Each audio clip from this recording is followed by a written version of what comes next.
fucking mind.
System online. Downloading base. Downloading complete. Prepare your ears.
Prepare your ears.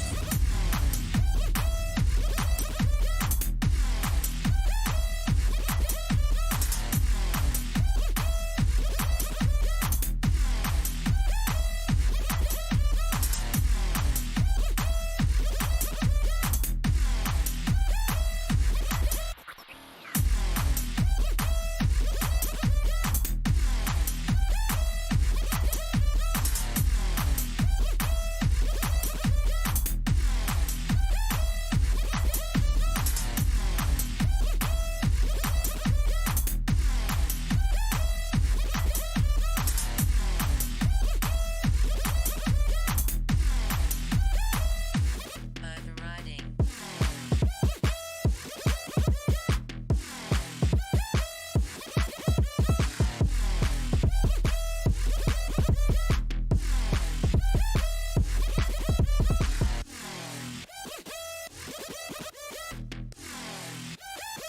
Prepare your ears.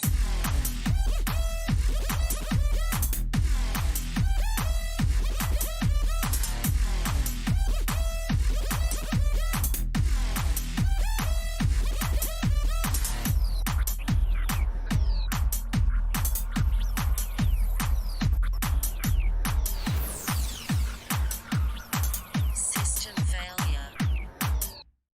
Overriding.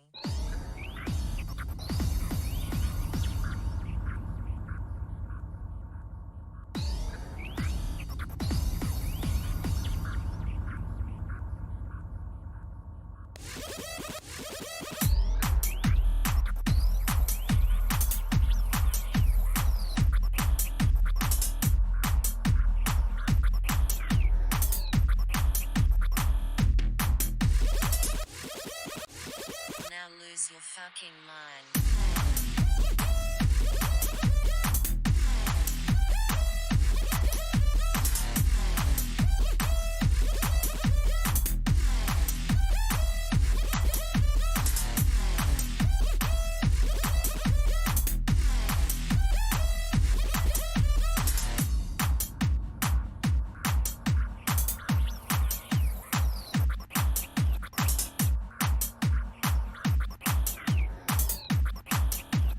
Downloading complete.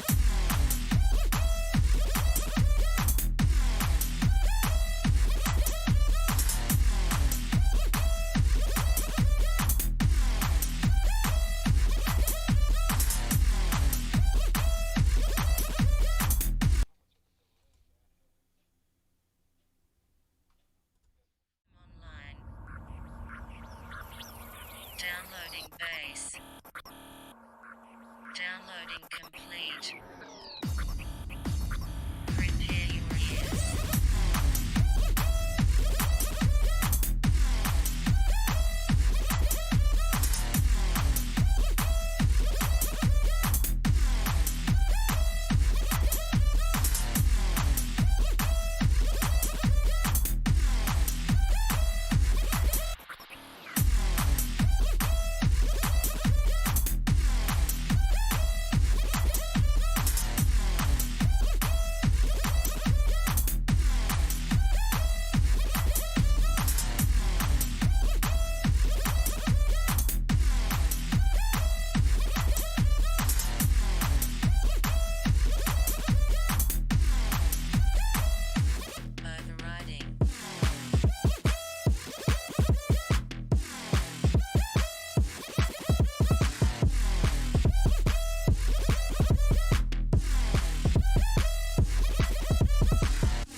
Downloading complete. Prepare your ears.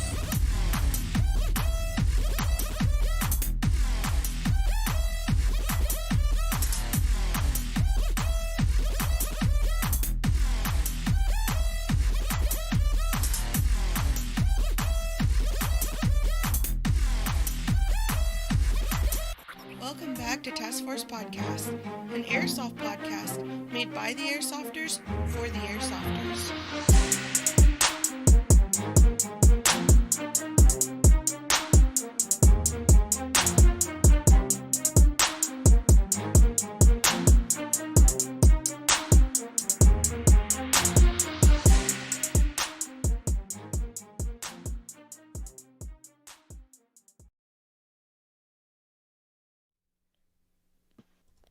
What is going on, guys, and welcome back to another episode Task Force Podcast. I'm your host, Snake, joined by my co-host, who's not here because it's snowing. But that's okay. Tonight we've got a guest that will definitely be better than Nasty. Of course, we got Cass on. We were just talking about how we can move him around. We can put him wherever we want. So let's put him up there. Yeah. You ain't got to sit me in the middle like Caber. Caber was like in the middle. He was like a little tiny little, he was like a little cream of the Oreo in the middle. Yeah, he was. That big old ginger beard, man. He's a good looking beard. Yeah, but no, man. So what's up? How's everything going? Everything is going here. You know, it's Philly. So you got to travel an hour anywhere outside of the city to play airsoft, but it's actually cold as well. So, right, you know, you got a lot of enthusiasts that want to be out there in the cold, and like they want to go out there and get it, and they can have it, man. Right. I think I'm a chill till fucking spring, unless you catch me out there in unless you catch me out there in the warm weather. Right. Dude, I don't know. Like, the older I've gotten, like, playing in the snow was super cool, but now it's like, I don't. Yeah, I used to literally play until my feet got numb, and like I couldn't even feel my feet. Just kind of flat foot stepping in fucking feet of snow and shit like that. Right. And then after a while, I was just like, you know what? Yeah, I'll just wait. You could, but I mean, seriously, like you can always take your time and. Like reconfigure your gear. Yeah. Yeah. Fix any guns. You can build new shit. You could do pretty much like you could just do a whole bunch of prep shit to get you ready to make sure you can play the game right by springtime. Right. You know what I mean? No, I agree with you. I used to, when I wanted to work out, I used to work out heavy in the wintertime, but yeah, now I just like work out by like putting my feet up on the couch. And I'm like, man, I'm tired. Damn. Yo.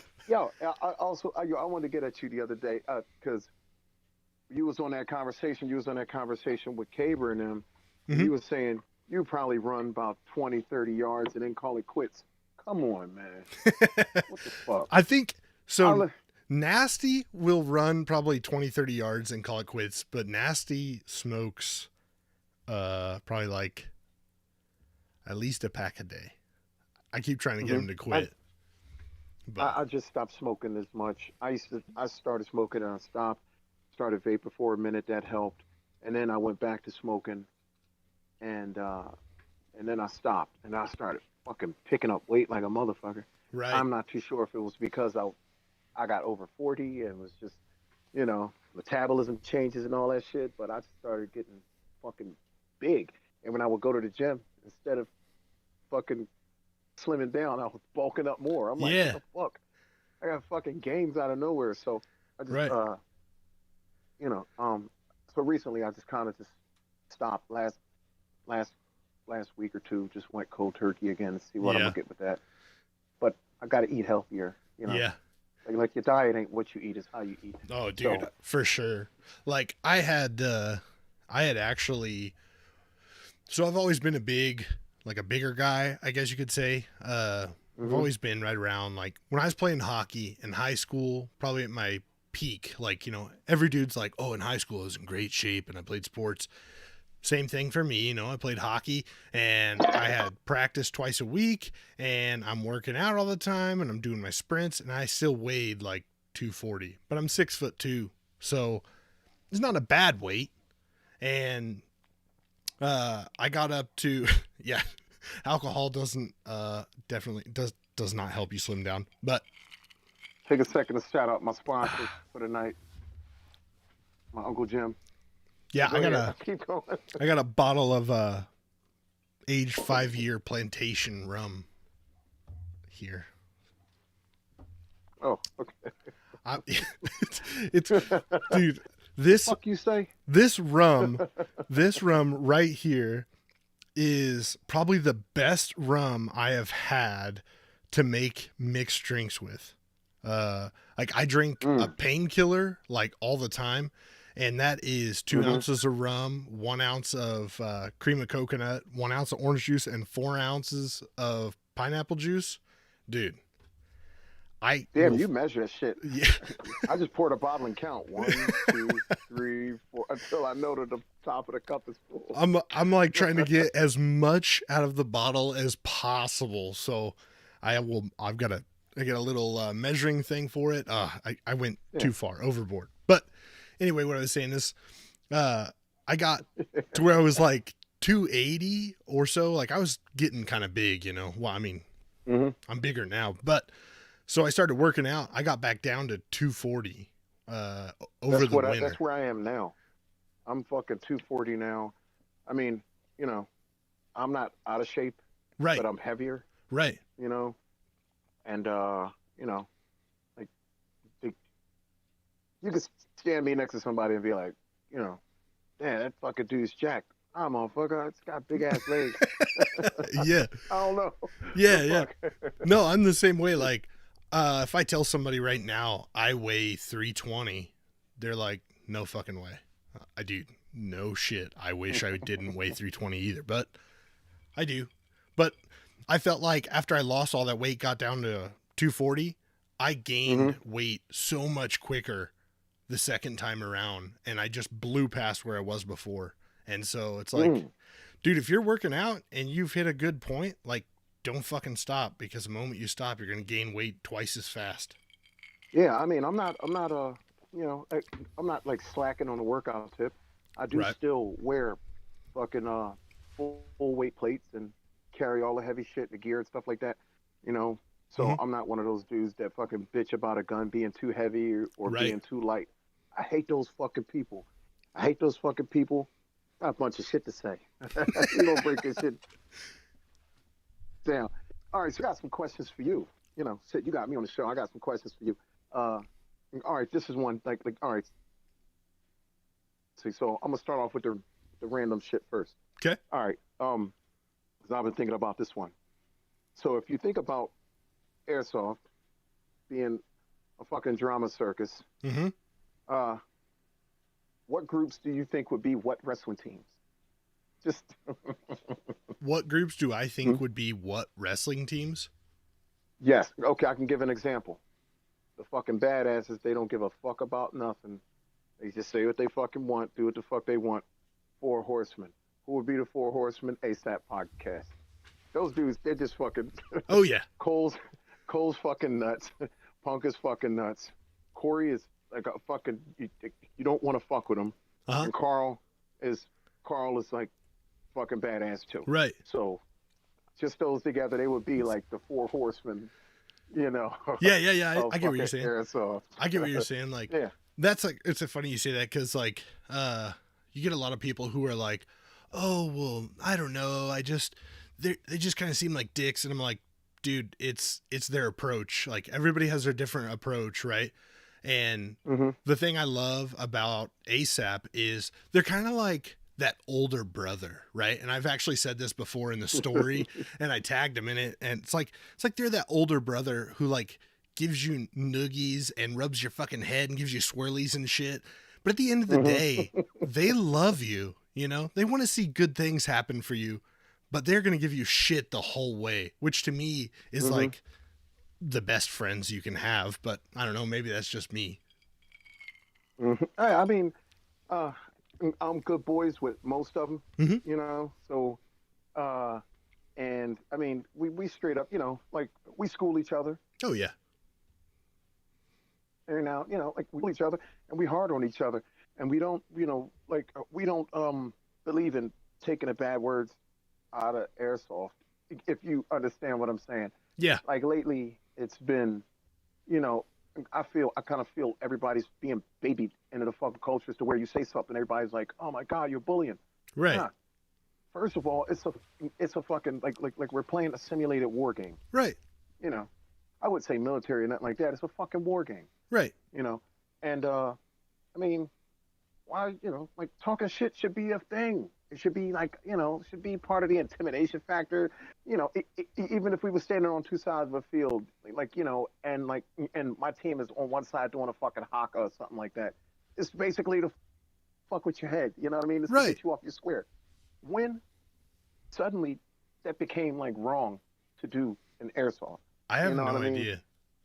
I have and no everybody's idea. like, you know, being bullied, cyberbullying, all this bullshit and all that bullshit, man.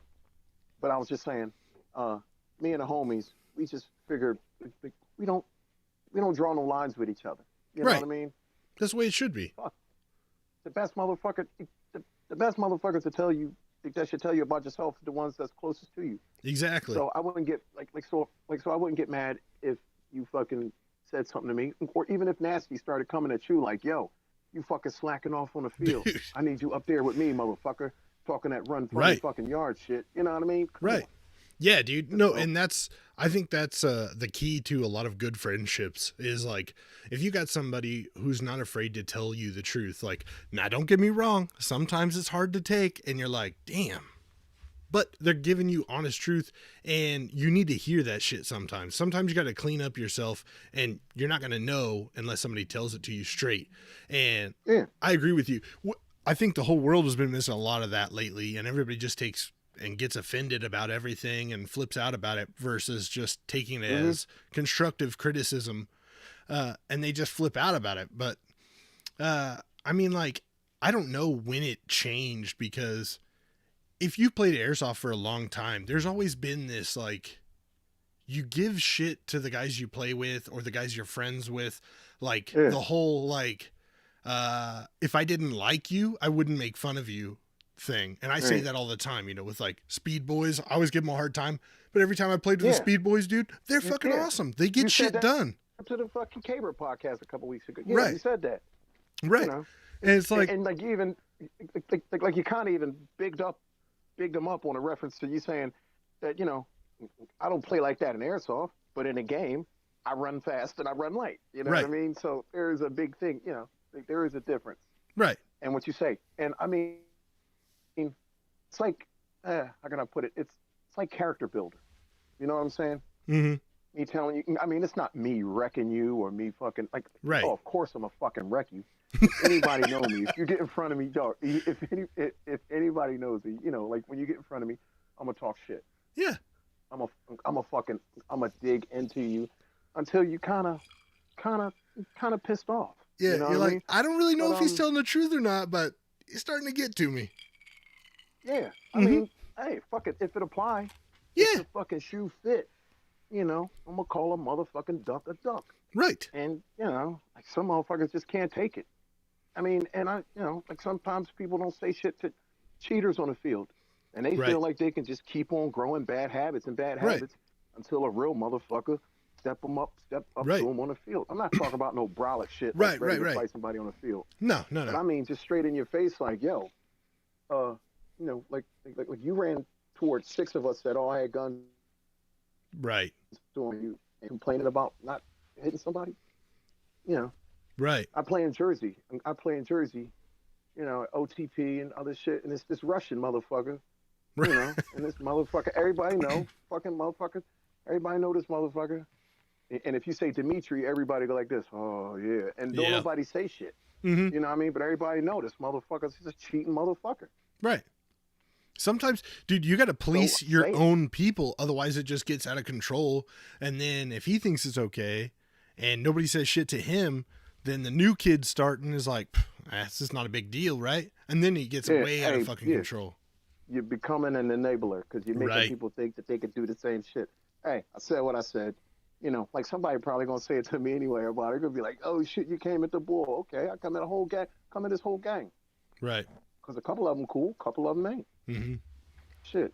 No, we had the same thing made here. me so mad a couple weeks ago. I threw my mag at him. I got so pissed. I'm like, you know, I got hit. You know, I pull out the rag. You know, I got the gun up, and like pop, pop, pop, pop, pop. I had my mask and shit on. You know what I mean? But I'm like still getting hit, and I'm like in the middle, in the open with my hands. You know what I mean? Right.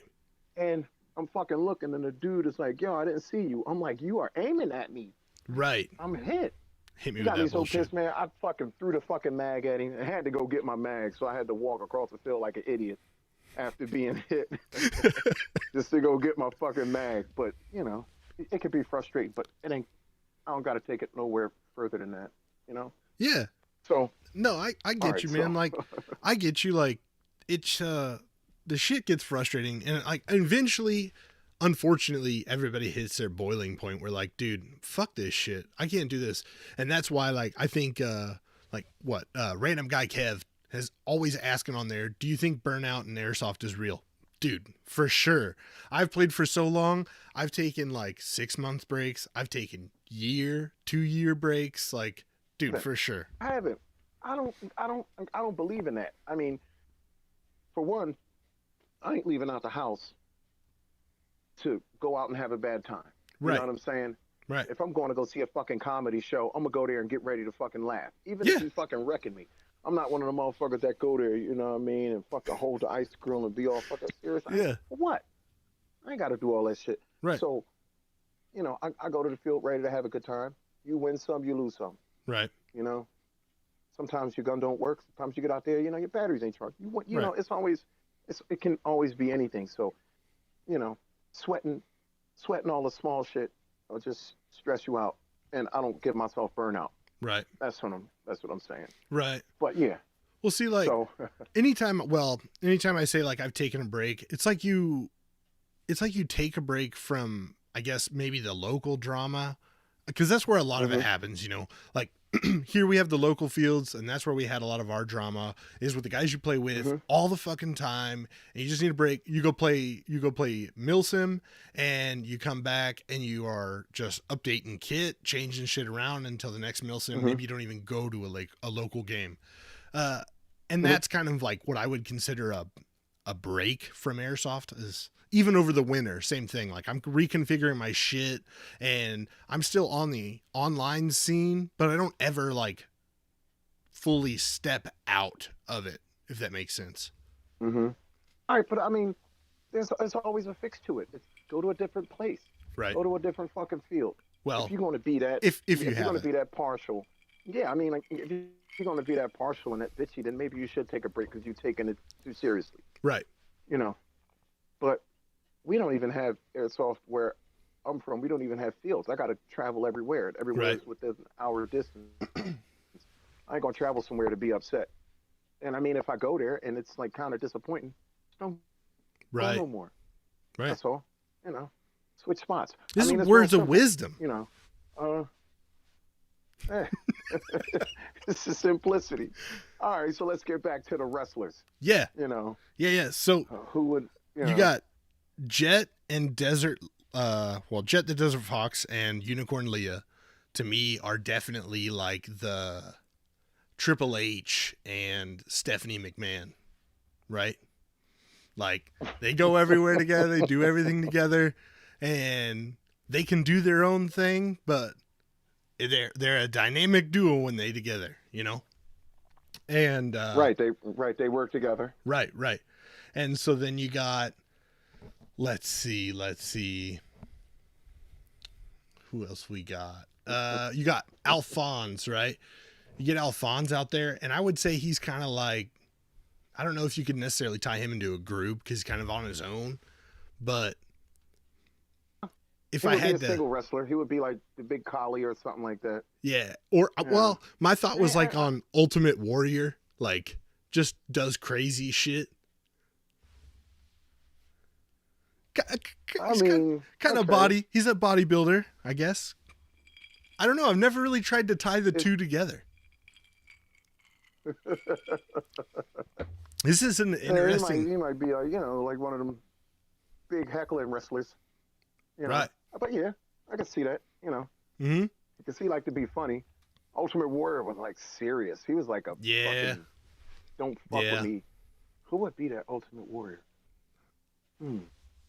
But I mean, outside of okay, because I mean, it's only like a handful of celebrities and YouTubers and shit like that, and I'm starting to see a lot of them lose their fades. I'm starting to see a lot of them fade out. Yeah. And just leave it. Just leaving it to the next generation of airsofters and YouTubers. But yeah, well, like who else? Because I mean, like we probably see the same people, see the same heads.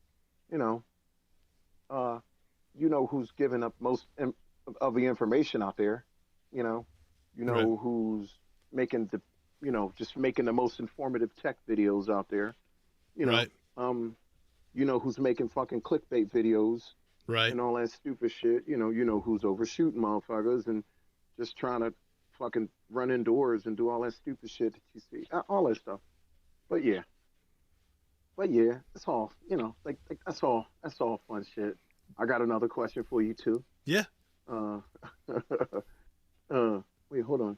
Oh, I had a bunch. It was like, the air, like, okay, so what group or player would you like to team up with?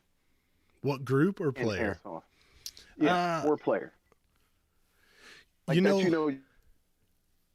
would have fun with. So when we went to Radio Silence, we played with a lot of the One Legion guys. And I honestly would like to play a little bit with them. Like, we didn't get a chance to actually kind of run together. We were doing our news stuff, and like we would talk to them a little bit and run with them for a minute or two. But those One Legion guys, though, it seems like a lot of them, like Sphinx, right? I know all of them. Oh, yeah.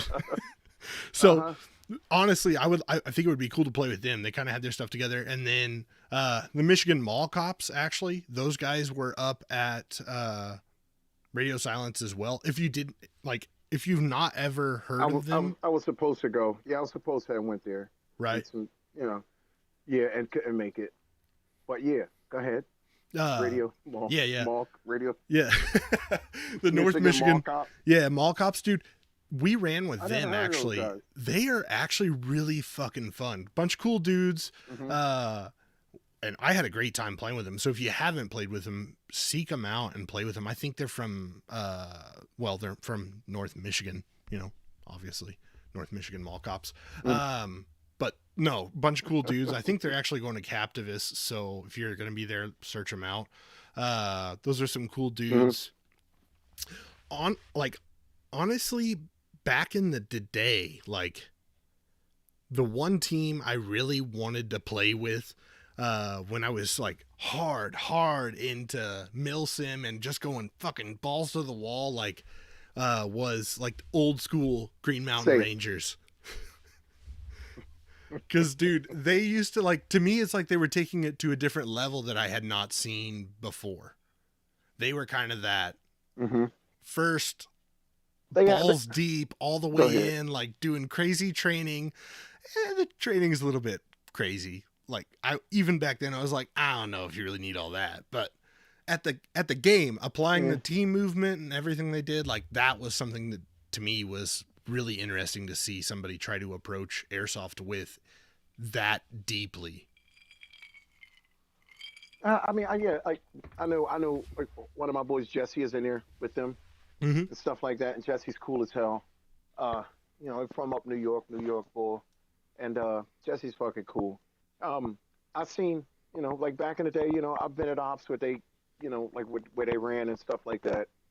I really dig what they were doing because they were basically showing you how to optimize your game for Right. airsoft. People were trying to take it as like, them saying trying to translate it to real steel tactics and all that shit when Right. it's a totally different fucking horse. You know what I mean? Right. You got totally different things, and these guys they pretty much uh like to they would like to basically put all their shit together and all their thoughts together and all their training together to optimize their game.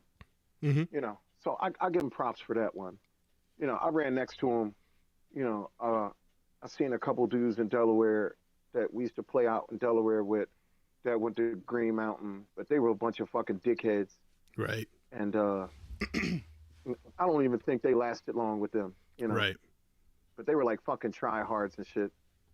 But yeah, it is what it is. Yeah. But my boy Jesse stayed with him, and he's always busy doing tattoos and shit now. Mm-hmm.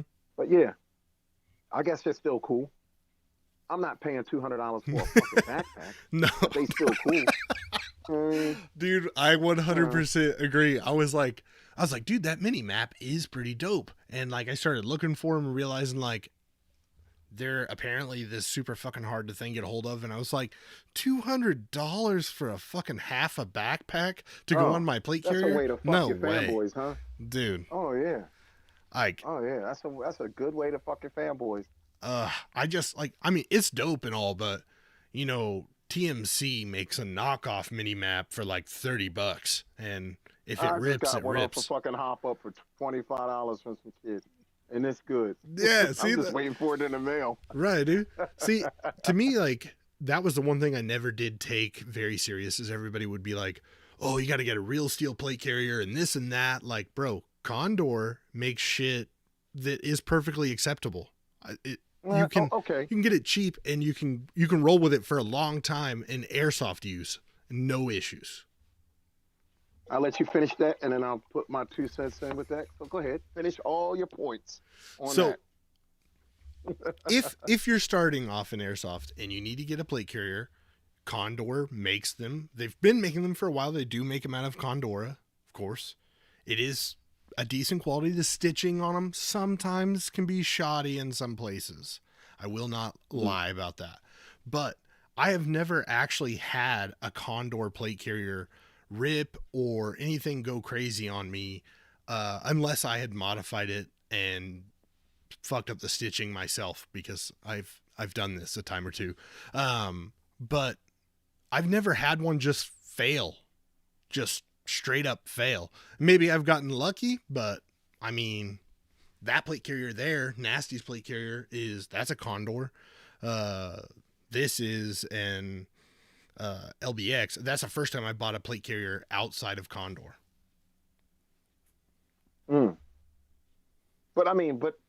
Okay, so start here. Did you notice the difference between the LBX and the Condor almost automatically?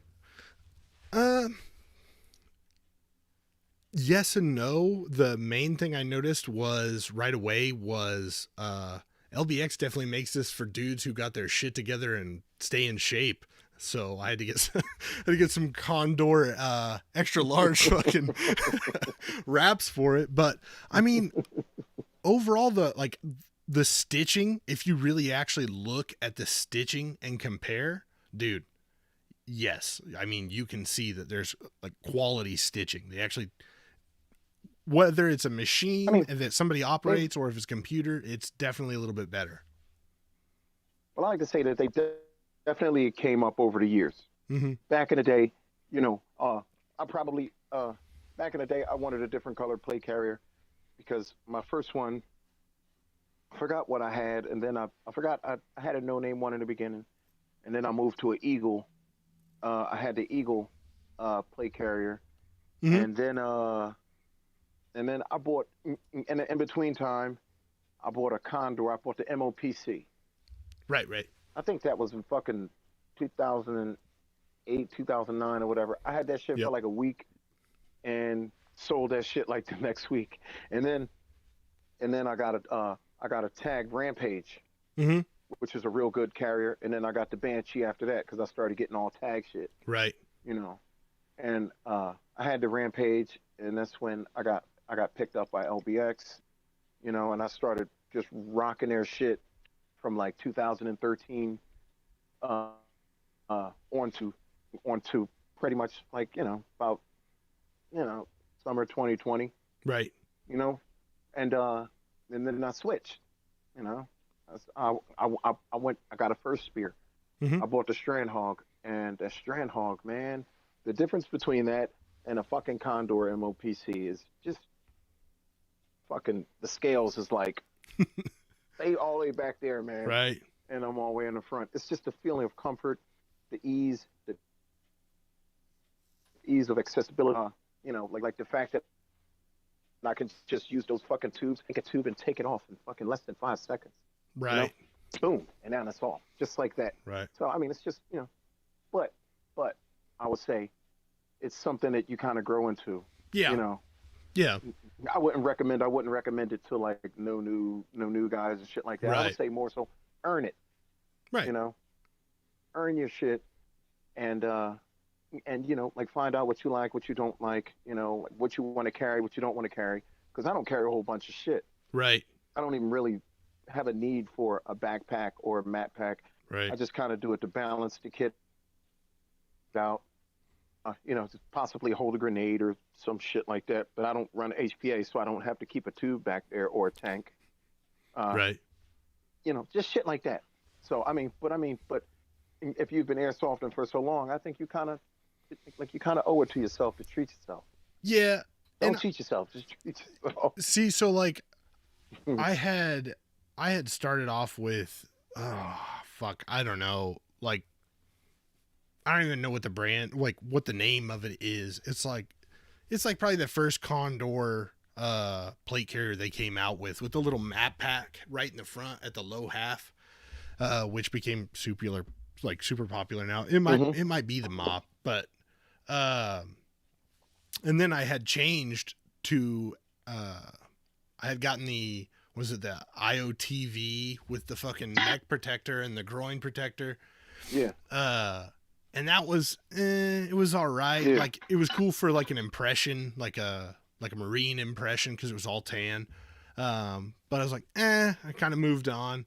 And then shout out to Task Force Keg.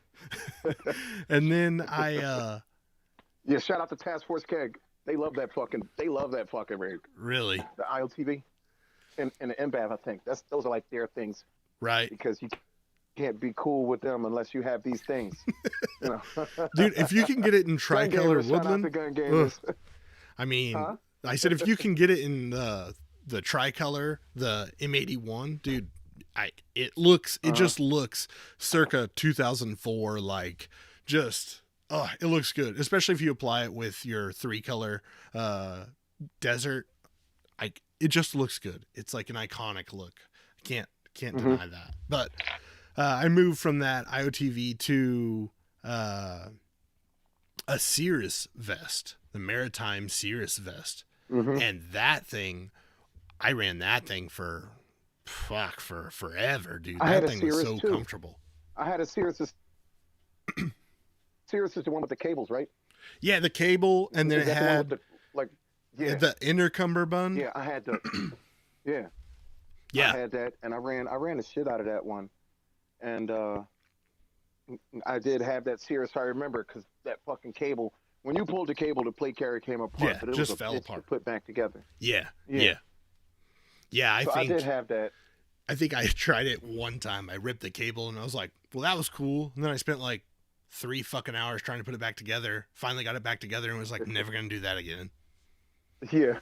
But yeah, just trying to be fucking cool and fucking look everybody. I can fucking yank a cord. Yeah, how quick I got to ditch my gear. Look at that. And then, yeah.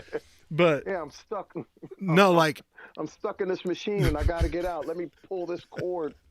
Yeah. Yeah, like the shit was it was comfortable. That was my main thing, is it was super comfortable and it had Molly everywhere. Dude, it was like everywhere. So that was the one thing I loved about it. You could put shit anywhere you wanted. And at the time I was very much so in you can't have any Molly showing. You got to be covered in pouches. You got to carry extra shit because it looks cool. Yeah. But now,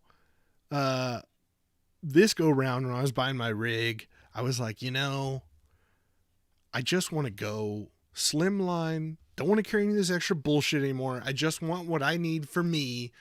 And I know I want to have a med kit because I've always carried a real med kit just because you never fucking know. And like, so I'm like, okay. Oh, me too. Right. I just need 6 mags, my med kit, a place to put water, and some admin shit. And that's about it. I don't need anything else. Place to put my radio. Right. So I started looking at this thing, and right. I already had known I love the double M4 pouches that are the closed top. I don't ever close the top, at least when I'm playing. I stuff it behind the mags. But for travel, it was nice because it kept my mags in and all that bullshit. But I never lost any mags out of them. I only run one single mag in it. But if I need to double up on my mags, I can put 2 in each, and it's no big deal. And then I knew I wanted to run a belt with a speed mag on it, and I wanted to run 2 pistol mags, which I still need to get a fucking pistol, but I just am having a hard time deciding. I keep going back and forth. M17 from SIG or the Glock 19X, and I just don't know which one I want to go with. But so I've got my belt, pistol, mag, speed mag, and the other. I mean, the difference. Okay, so the difference, is that much distance between the front of the gun. Because you talk about a 17 and you're talking about a 19. Right. If you still want to maintain that 19's length, I would try to go for the M18, the little P320, the short one. Right. But those are like super hard to find now. Yeah. But I mean, those are the same one. Those are the same length as the 19X. Right. I mean, the 19X handle might be a little bit more full size, but right. Well, see, just get one. I know. And the 19, just get one. The 19 is what I like. I want because I carry a 19 in my everyday carry, so it's like double use as training. Right. So I don't know. I just gotta stop being a puss about it and buy what I want to buy and just move on with my life. But it's also like, if I look at my wife and I'm like, hey, it. I mean, I'm going to buy this. It's $160. She's going to be like, do you really need it? And we'll be like, no, but I want it. I tell everybody all the time, save up for it. It's one fucking 60, break it down. 40, 40, 40, 40. If you don't expect to be out in the field for a minute, it's cool. You don't have to, build your shit. Right. Just build your shit. I wouldn't go so as far as to buy a bunch of used shit, especially pistols. You know, like not unless it's something that's like kind of unused and brand new and stuff like that. But I don't like to buy used pistols because pistols are like, they all have expiration dates depending on how much use they have. Right. Gear is gear. Gear and shit, but pistols may be a little bit harder for the average person to tech. Right. And I know guys that got shit and it don't work and they just end up fucking being counterweights. Yeah. See, something that look gangster on the table next to the fake money. That's the bad part about buying pistols is like visually they can look very good and be complete shit. With gear, if it's complete shit, it looks complete shit. I would agree with you. If you want to buy anything used, gear used is the way to go. Some people are good at taking care of gear, and some people are hard as fuck on gear. Right. I respect, but I'll tell you what, I respect a guy that has a couple things and just runs the shit out of it. Yeah. I would respect him more than somebody that's just got a whole bunch of shit. Like, I mean, it's kind of weird because I'm like saying like I don't respect myself. I got a whole bunch of shit, dude. But I also feel like if you play for a long time, you acquire a lot of stuff, and unless like I purged all my shit, like I purged everything I had when I had my first kid. Like I was like, I'll just get rid of everything. I'm gonna stop playing for a while, blah blah blah, and I just purged everything. Stupid move, by the way.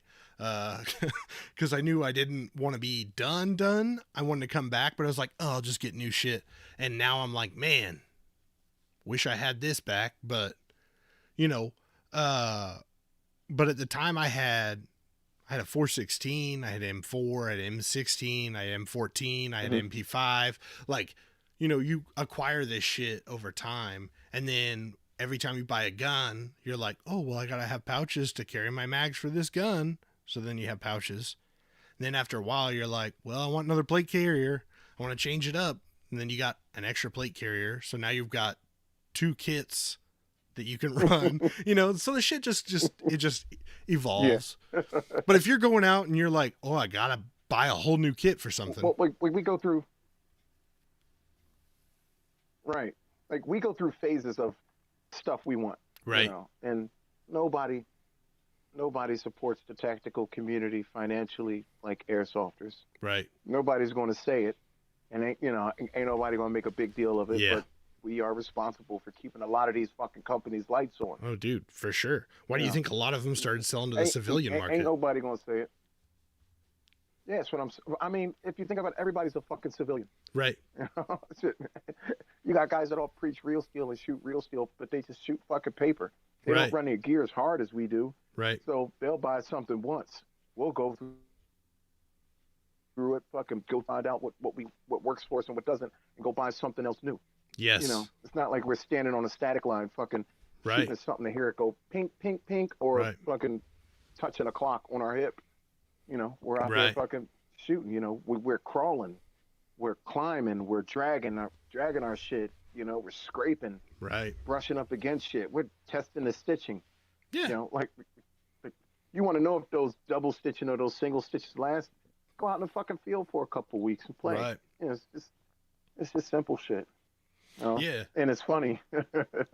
It's funny that we talk about that shit about the other guys and shit. But it's funny, for years I've been saying, you know, I've been trying to say, you know, to the gun community guys, you know, if you're going to, you know, like you can listen to training.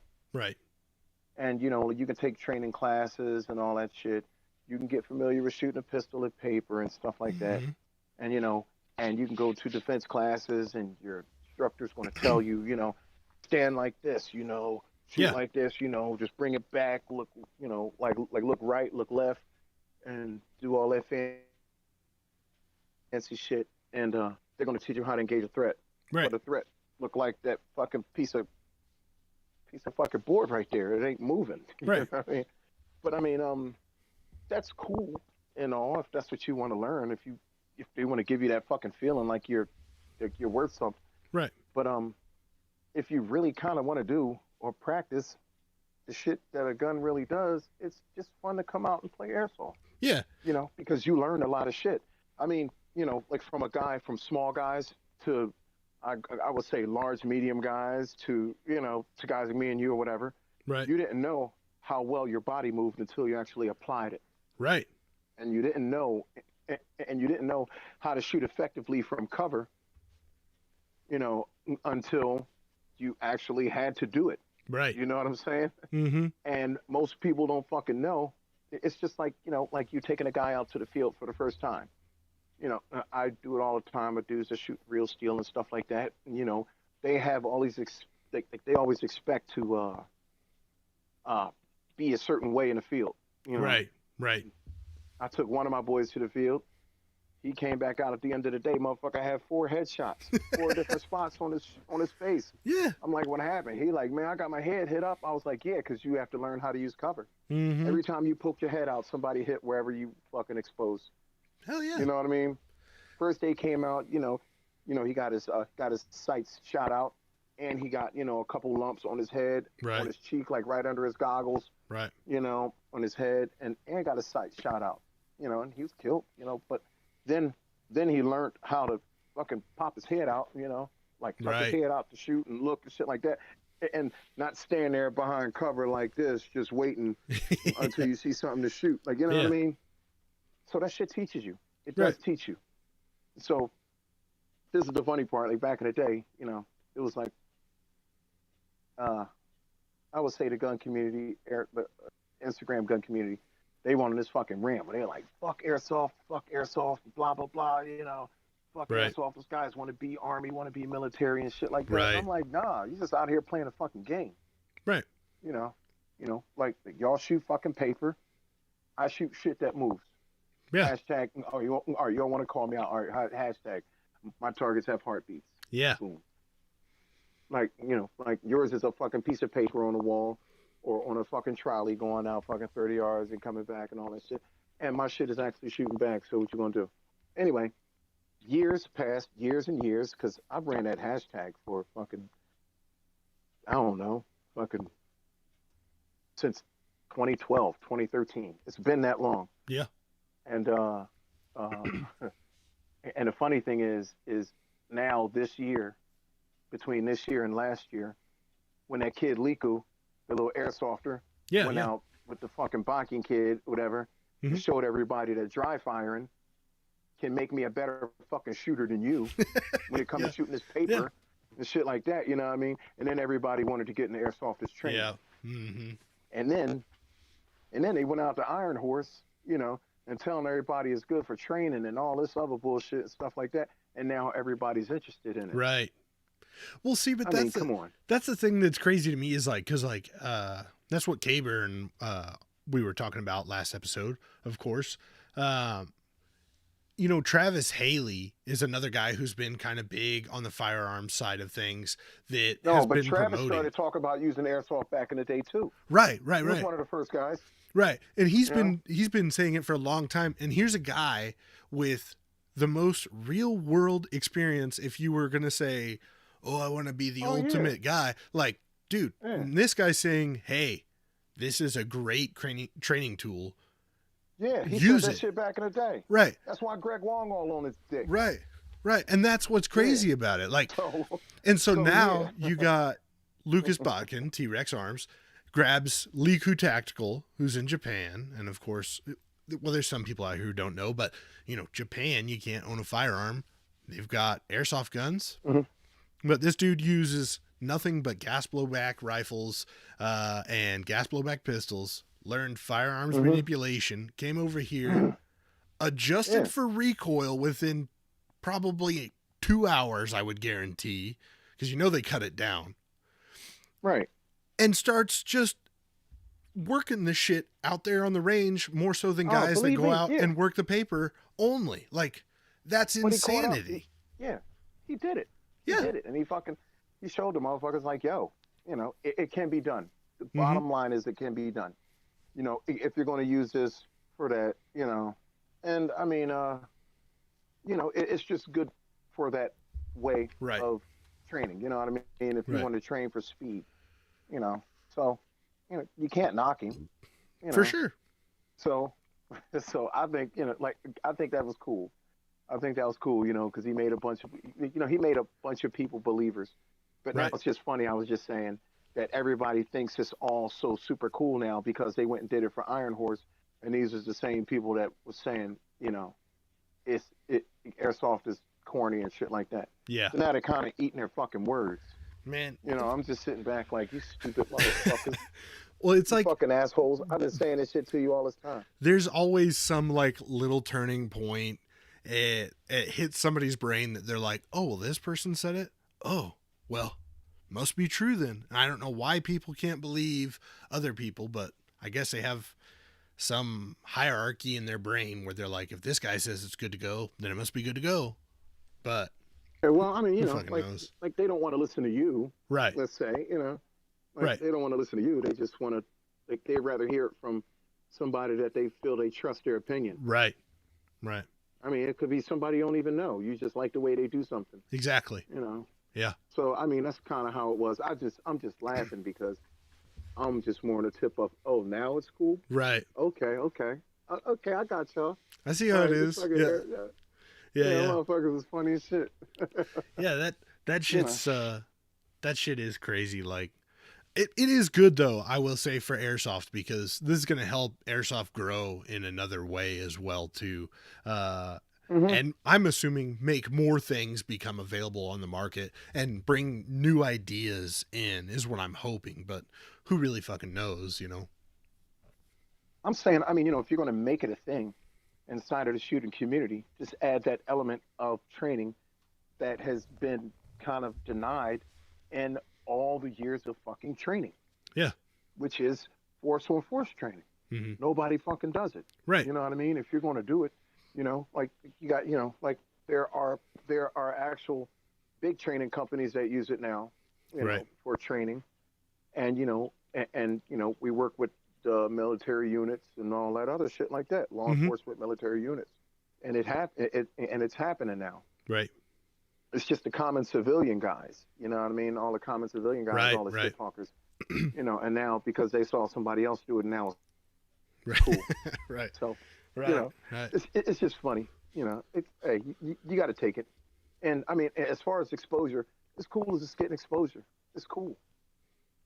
Any exposure is positive exposure. Right. I don't give a fuck if somebody talking negative to you. Right. Haters are your marketing team. Mm-hmm. They got your word in their fucking mouth. They're spreading around. Now other people are getting interested in what they talking about. Yeah, it's exactly what I so told Caber. Bad press is good press. Right. So so now everybody want to find out why you have a problem with this guy. What's he doing wrong? And then they'll look into you and see what you're doing. You might actually do something that they like, and now they're looking at their homie like, yo, like now you just a hater. Right. Like why you just, like the fuck is you doing? This guy's really not that bad. I guess it's just, I guess he's got that face. Like certain people got that face you just don't like. I'm gonna admit it. I see people I just don't like. I don't like you because of your face. Yeah. You got that face. You got that fucking face. I'm stupid. I'm dumb as shit. Dude, I think it's funny you say that because like my wife, like, her friends, right? They'll be like, hey, you should meet my boyfriend or my husband or whatever, right? They always want to get their friends as boyfriends or whatever to be friends with you. And so I'm like, I'll meet. I met one of them and I was like, I just don't like him. And she's like, why? I was like, I don't know. But I just know me and him wouldn't be fucking friends. So that's cool. It's fine. It don't take a big thing. And some people you meet off the rip and y'all just become cool since the day you fucking met. Right. You know what I mean? It's like me and my boy Chris, Tactical Hostile. Mm-hmm. The motherfucker that make the patches, and he got the hoodie. He sent me this dope fucking hoodie. Like this is the hoodie. Like, oh, dude, that is fucking nice. Yeah. Like with the samurai on the back. Fuck yeah. It's hot. That's dope. He sent me this shit. I don't know if you could see. I don't know if that actually. Yeah, but we could see it. This hoodie is fucking dope. He sent me some. He sent me a bunch of fucking patches. I got this dope ass joint of Goku. Yeah. Fuck with this. This joint is hype, dude. Fucking Goku. I got my turtles. Well, like I got the newest installation of the turtles. Nice. And I got the whole collection, dude. I'm a big patch guy. I just don't admit it. I just never. There's so many patches. I can show you pictures of my patch wall. Oh yeah, and stuff. Oh, what's this? Look at that. What is that? Look at that. Like, is it backwards or is it forwards? Nah, you're good. It's forward. Backwards. They can see it. Okay. Oh yeah, but just for everybody that don't know, straight up, dog. Just in case you thought I was a slouch. Just in case y'all thought I was a slouch, just know. You know what I'm saying?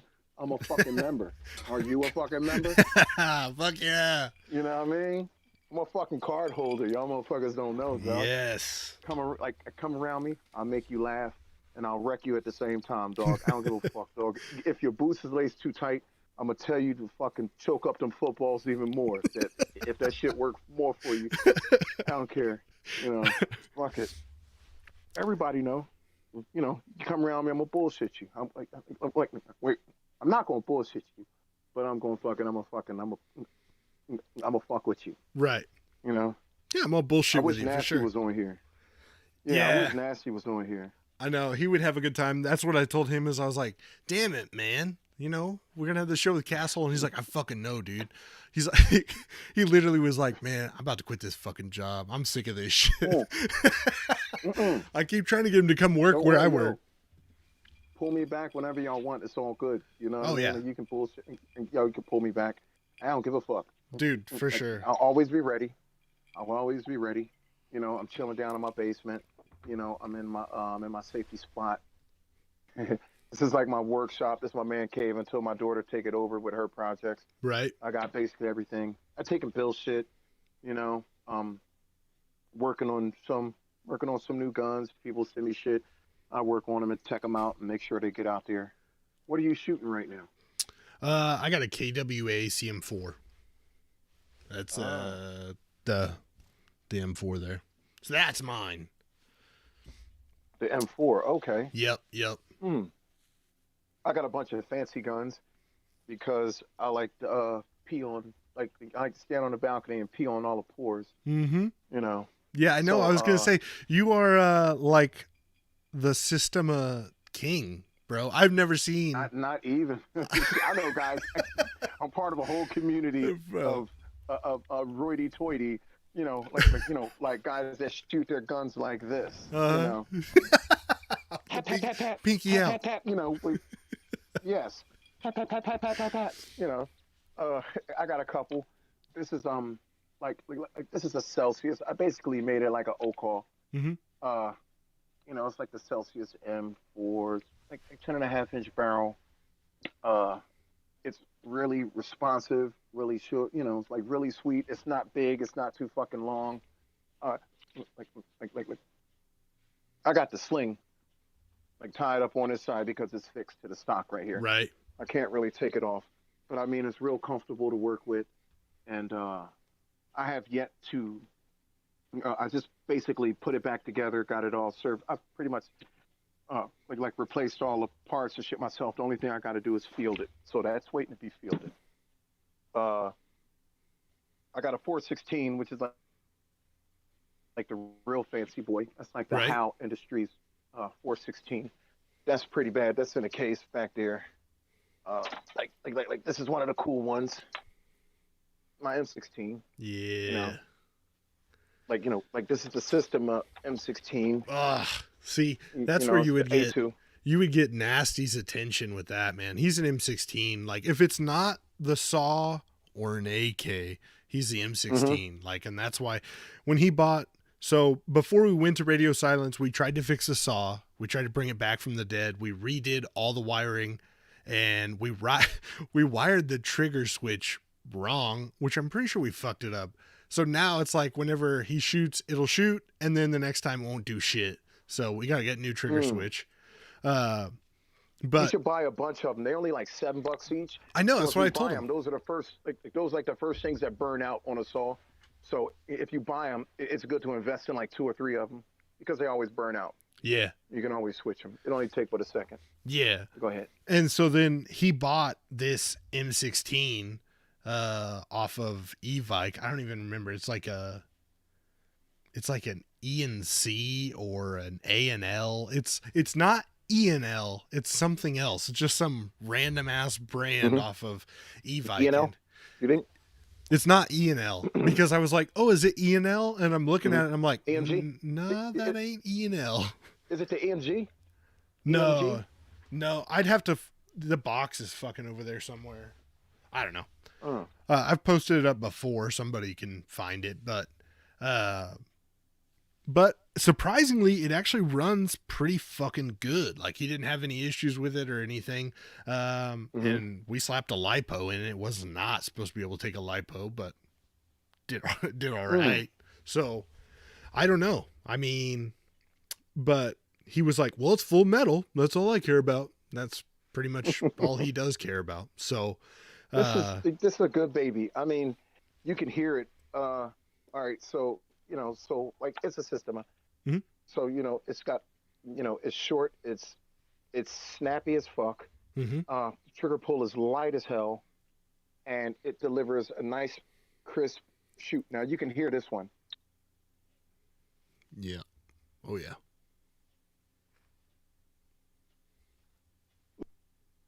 Oh wait, hold on. I gotta hit the switch. All right, this is it. Jesus, dude. Yeah, but I mean, like like straight out the box, no upgrades or nothing. This is that gun that you can, like especially guys that like spamming shit like that. Mm-hmm. Like you can hear it. That's insanity, dude. And I mean, it's something that's simple. It's the simple change of a cylinder. If you want to change the SPS, all you got to do is just Right. pop it up and tip it out. Right. And like I do recommend this to everybody that's like a more experienced players and stuff like that. But this is pretty much all. That's all you got to do to change the FPS. Just change the cylinder out. Dude, I Put it back in, remember pop them.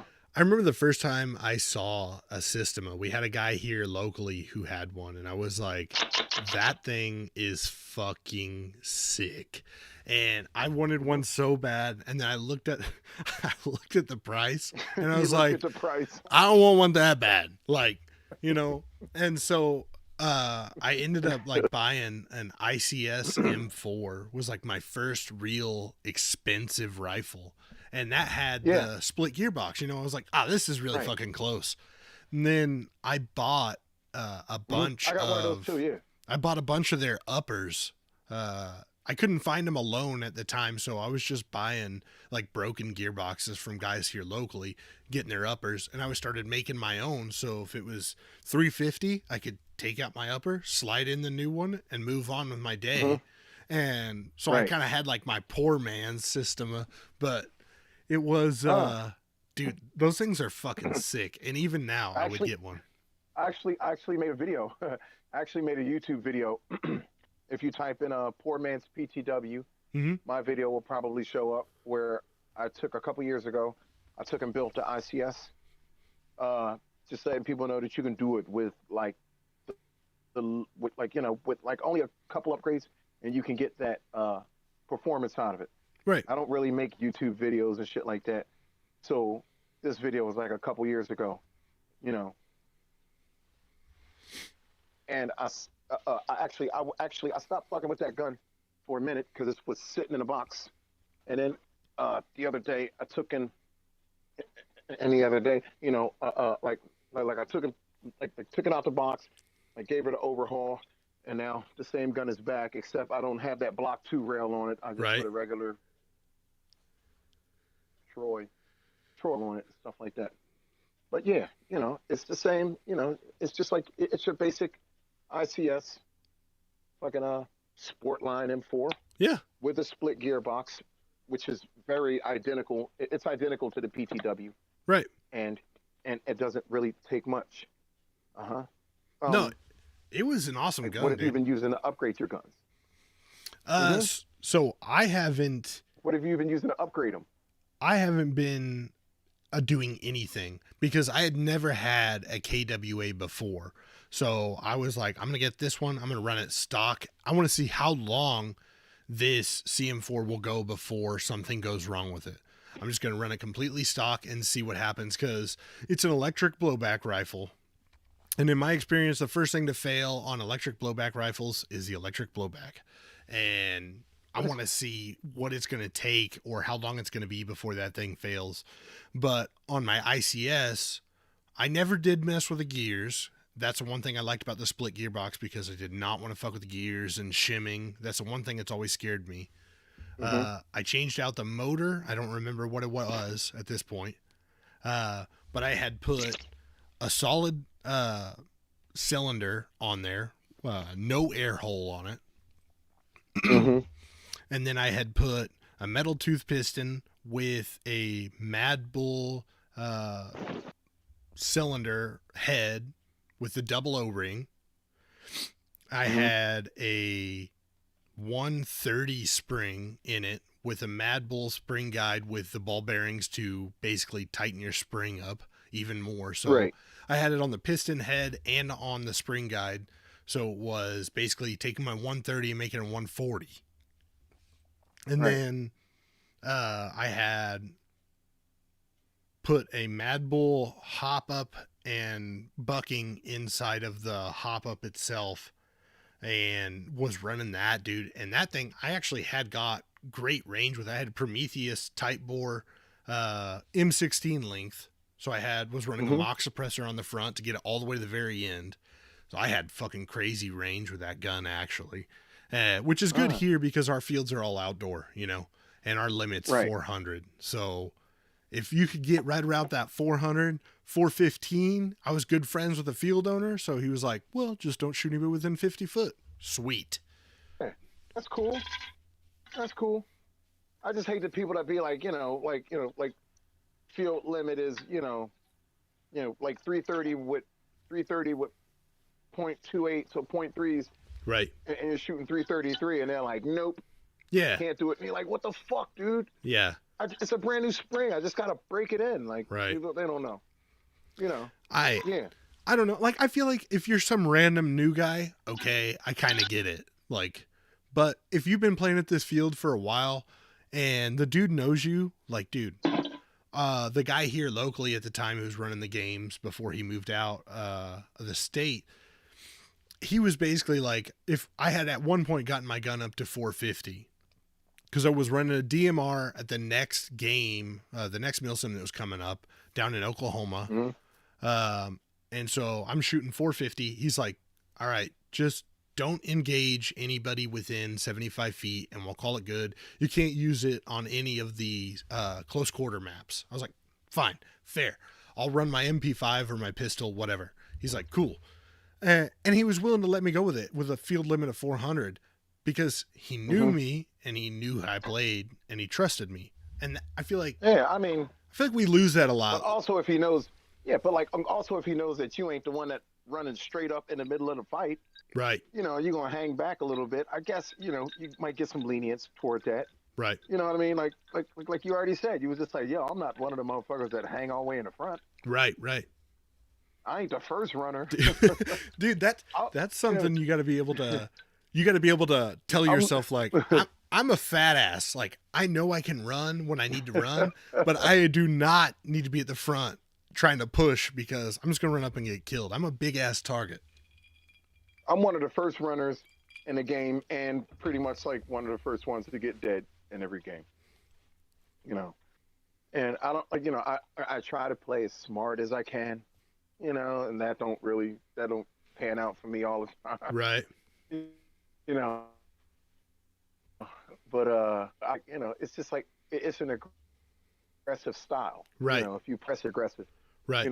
Like random guy Kev, he fucking plays aggressive. He's in your fucking face. Right. He don't bullshit. At the same time, he yelling push, I'm yelling push too. Right. Everybody to fucking keep pushing that shit. He don't give a fuck. I don't give a fuck. It's just a play style. I broke my femur a couple years ago. Damn. Snapped my thigh bone clean in half, like sitting down with a pencil in your pocket. Yeah. So. Oh, dude, I can only imagine. Yeah. Like, goddamn. It's cool. I mean, it happened in August. I was back up by April. You know what I mean? Back on the field by April. So, but I mean, that even coming back, I didn't come back to like the super strong, just running and gunning style. So I bought an SR-25. Yep. And then I bought a sniper rifle. I bought a little sniper rifle just so I can kind of hang back and get to it, until I felt up to speed and everything. And it worked. Yeah. It fucking worked. But it also taught me, because I was always used to the run and gun style. Yeah. But that shit taught me how to, hang back for a little bit. Yeah. You know what I mean? See what I can get from a distance. Some shit I never really wanted to do in the first place. And I mean, to be honest, most of the fat guys just hung back. Yeah. And fucking stood behind little skinny trees and fucking shot. Yeah. You see that shit. Oh yeah, dude. I know what you're talking about. Fucking pants are kind of falling down, the ass crack's starting to show, and they're standing there leaning on this little tree, like shooting, clearly falling short. Yeah. Oh, these motherfuckers are standing behind a little tiny tree, fucking 400 feet back, shooting at you. Yeah. I see that shit. So, but I mean, it taught me a different game. I had to slow my shit down. Mm-hmm. I couldn't move so fast. I had to wait for the opportunity instead of kind of trying to push it. Force the opportunity in. But now I can do all styles now. Right. And I'm good with it. Right. The worst thing you can give me is a fucking saw, because I move like I move like a fucking rifleman. Right. Or somebody with an assault rifle. That's kind of the worst thing. And that's one of the things where GMR fucking made their shit known. Right. If you didn't know, because they got a couple guys running with saws. You got guys running with saws that know what the fuck they're doing. They keep heads down, and the team will keep moving and pushing and advancing because they know what the fuck they're doing. You know what I mean? So yeah, it's Oh, speaking of, check this out. I just pretty much I was gonna ask you about that because you posted a picture of the lower rail you printed, and I was like, I wonder what's going on with this thing. Wait, oh, you saw that? Yeah. Huh. Yeah. Okay. So so my brother, he printed, like he gave me a rail, for this saw. And first he printed it, so I basically just did everything to make it, just to retrofit it on. Yeah. But these rails are pretty much like non-existent right now. So if you can find one, it's a plus. Right. But I mean, it basically took this saw and made it, first it took the bulk off, so it's a little bit more compact around here. Yeah. It's definitely lighter. And I have room to put a fucking handle on, you know what I mean? So I can fucking run that handle on it. Yeah. Yeah, I got nasty saw. That's the one thing with him is his saw. We actually replaced that lower rail years back, and that thing, now it's a lot more maneuverable. And we took that top cover off too, I think. We know where it's at, but you could really get that grip on there now because he don't run a broom handle very much. Right. So now you change the look. You know what I mean? So now it sort of has like that M60 E4. Right. Look. It has like that Mod Zero look to it. Oh yeah. You know what I'm saying? Take the big box off, take the handguard off, put a rail, and now you have, once you got that nut sack on, the nut sack is cool. Yeah. Now you're like, the only thing is you're getting like that seal setup of a saw. Yeah, it's real small. This is this mag holds what, like 1,500 rounds, 2,000. It's not really a big mag. No. I actually feel more comfortable fucking running a big one. Right. You know what I mean?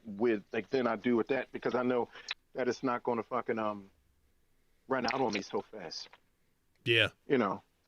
But yo, this fucking thing ripped. Like right now, one of my teammates is building he's working on the M60 I got. So, they got a couple more things, and then that M60 is going to be ready. But this one right here is fucking ready to fucking rock and roll, baby. Yeah. Yeah, so Nasty's is almost the exact same setup, except his has the para stock on it, not the...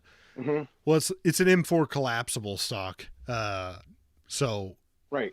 Because he's told the story a million times, but when we were younger, he got it. I think he was like 16, 17. That's how old that fucking saw is. Still runs, just needs a trigger. But he's walking, and we were at the local field here playing. He tripped and he fell. He snapped that stock clean off. It's just like fucking flipping out on the field, freaking out, thinking, my mom's gonna fucking kill me. This was my birthday present. Right. Dude, it was a funny, like, you had to be there at the time to just see him just so worried about taking it back. It was so fucking hilarious. And send that saw over to Philly. We'll figure out a way to fix it and get that motherfucker running. Yeah, we took apart the gearbox and we cleaned everything up. Everything inside's good. It basically just needs new wiring and a new trigger mech, and then, or a trigger switch, and that's it. And do you tech the guns? Like do you tech them yourself? Or? Yeah, we took that all apart and everything. I have not messed with my KWA, like I said, mainly just because I want to leave it and see what it's gonna do for me. I've actually thought about purchasing a Elite Force 416 just to completely do whatever I want with it. Okay. I'm not a crazy fan of people buying expensive guns and replacing them with SHS parts. Right. Or just doing shit. Some guns need upgrades, some guns don't. Right. The 416 is cool. The latest upgrade I've been seeing and I actually put one in people's gun was was the new Perrin MOSFETs. Mm-hmm. You know, and okay, like let me start from here. I don't want to run on. I don't want to ramble, but everybody should learn how to tech their own guns. Mm-hmm. I mean, you can start off from the basics. Learn how to build your hop up, learn how your hop up unit, your nub, and your bucking works. Boom. Learn how to replace your fucking motor. You know, start looking at YouTube videos and experimenting on how to build your gearbox. Right. If you have a gearbox with a quick change spring, those are easier to learn how to deal with than one that doesn't. Right. So don't go learn like don't go thinking you could learn how to fucking tech a gearbox. Yeah. Uh, Gearbox apart that had a quick disconnect spring. Although it is easy, but everybody should learn that. I agree. And I feel like a anyway, good stepping stone on learning is the ICS, because you really can take it step by step. You can go just the hop up, right, just the upper, and then down to the lower. And then once you have all those three combined, now you go into a version 2 gearbox and right, have no issues. right. So the thing about the ICS gearbox he's talking about, y'all, if y'all listening, is it does have a 2-part gearbox. Mm-hmm.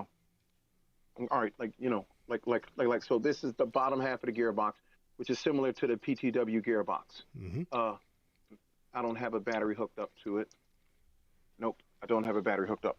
But yeah, but this is the upper, and the upper part of the gearbox you can work on by itself. Yep. And all you got to do is just pop this out, and you can change gears and do whatever you want with this one.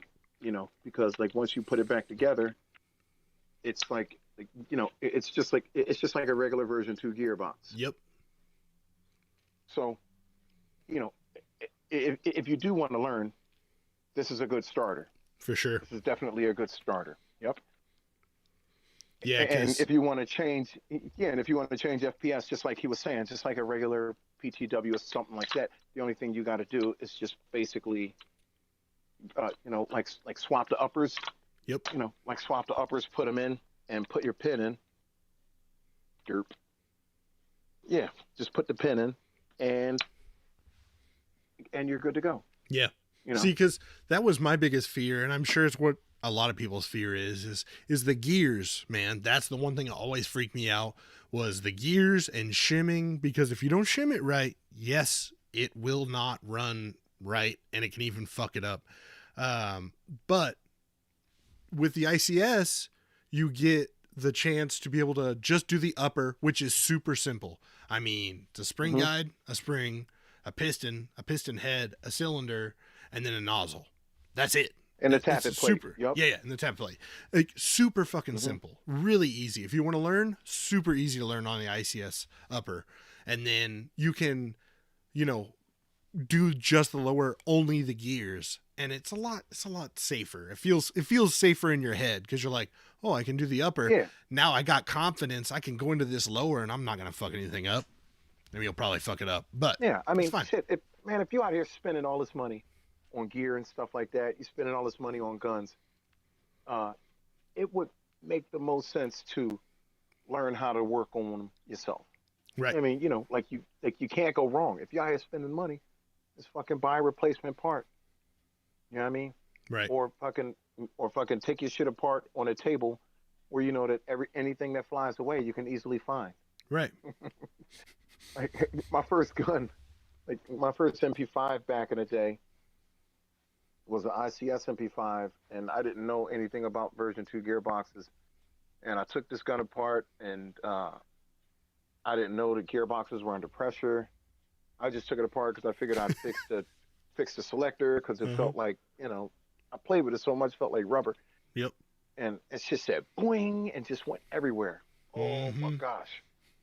That gun stayed in a box. I never put it back together, and lost it, and fucking eviction or whatever fuck all other shit I had to deal with being a young dickhead. Yeah. But that was going, and then I learned how to work on them. Yeah. Nasty I learned had how to work on guns after that. Nasty had he had 2 guns actually that became bag guns. Complete guns, nothing wrong with them. Just, all the It just parts sitting were in in the a bag because he took it apart, but the gearbox just popped, Mm-hmm. so he had no idea how to put it back together. I don't think we ever did put them back together. I was just like, dude. Now, like, yo, like, now, if I had the knowledge that I have now with some shit, I could be like fucking super tech dude with all the shit that I know now, you know? And Right? this was like in 2003, 2004. Mm-hmm. Like, it's been that long, you know? It's been that fucking long. I mean, like, we had, the first one I actually bought was the ICS, but I had Maruis. We had Marui guns and shit like that. So that was like, man, that was about 2002, 2003. We bought Marui MP5s Right. because we was just like, holy shit, we could fucking full auto each other with these fucking things, Yeah. you know? And Yeah. then we started buying them and shit like, dog, when that just made a big difference Yeah. because we went from playing paintball since like 95, 96 into like, we were just like, yo, like, let's just do something more realistic, you know? Mm-hmm. So, so it started off back in the day, Guns and Ammo used to have these ads in the back of the magazine that said, shoot real guns from the movies. That's what the ad said. Mm-hmm. Shoot real guns from the movies.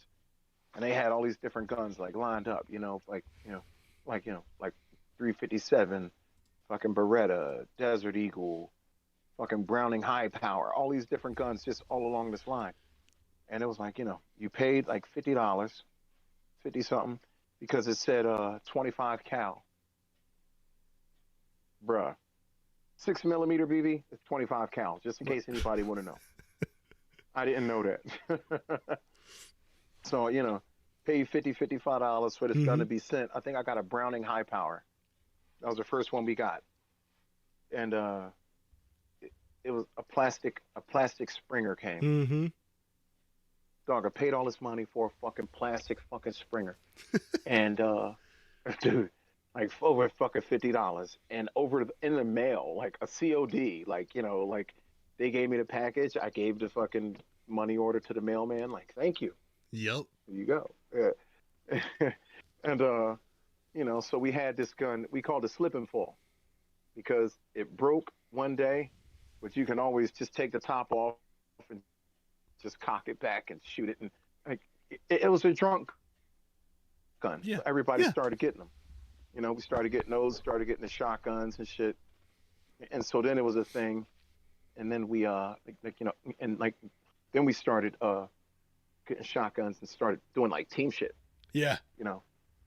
And then later on down the line, we found out that other people play airsoft and that it was a sport and that other people played it. We was like, holy shit, dude, this is like a thing. Yeah. So that was the beginning of airsoft. Besides that, like there was just some fucking random guns that we got out of the back of the gun magazine. But okay, I ran off. The best. So a couple weeks ago, my boy comes over with his regular G&G combat machine. Uh-huh. It's the regular all plastic one. Looks like a Mark 18 sort of plastic rail. Right. 10.5 inch barrel. Gun's basic. It's a basic M4. He comes over, and so I've been looking at all of these reviews on the latest MOSFET, which is made by Perrin. Right. They got the ones for the G&Gs. They got ones specifically for the G&G. They got ones for version 2, version 3 gearboxes or whatever. So I look at his gun. He had a basic version, so it wasn't like the G&G, ETU, MOSFET, and all that shit. It was just no wiring. Right. So I told him to get the Perrin, like this, the box. I told him to get the shit for the Perrin AB++. He buys it. Man, I installed this into his gun, probably like his $150 gun, and turned that into, I swear, like a fucking $400. It's worth about $400, this gun. Because I told him to get like he replaced his motor, Right. with like a nice, 18, 20 TPA high torque motor, Right.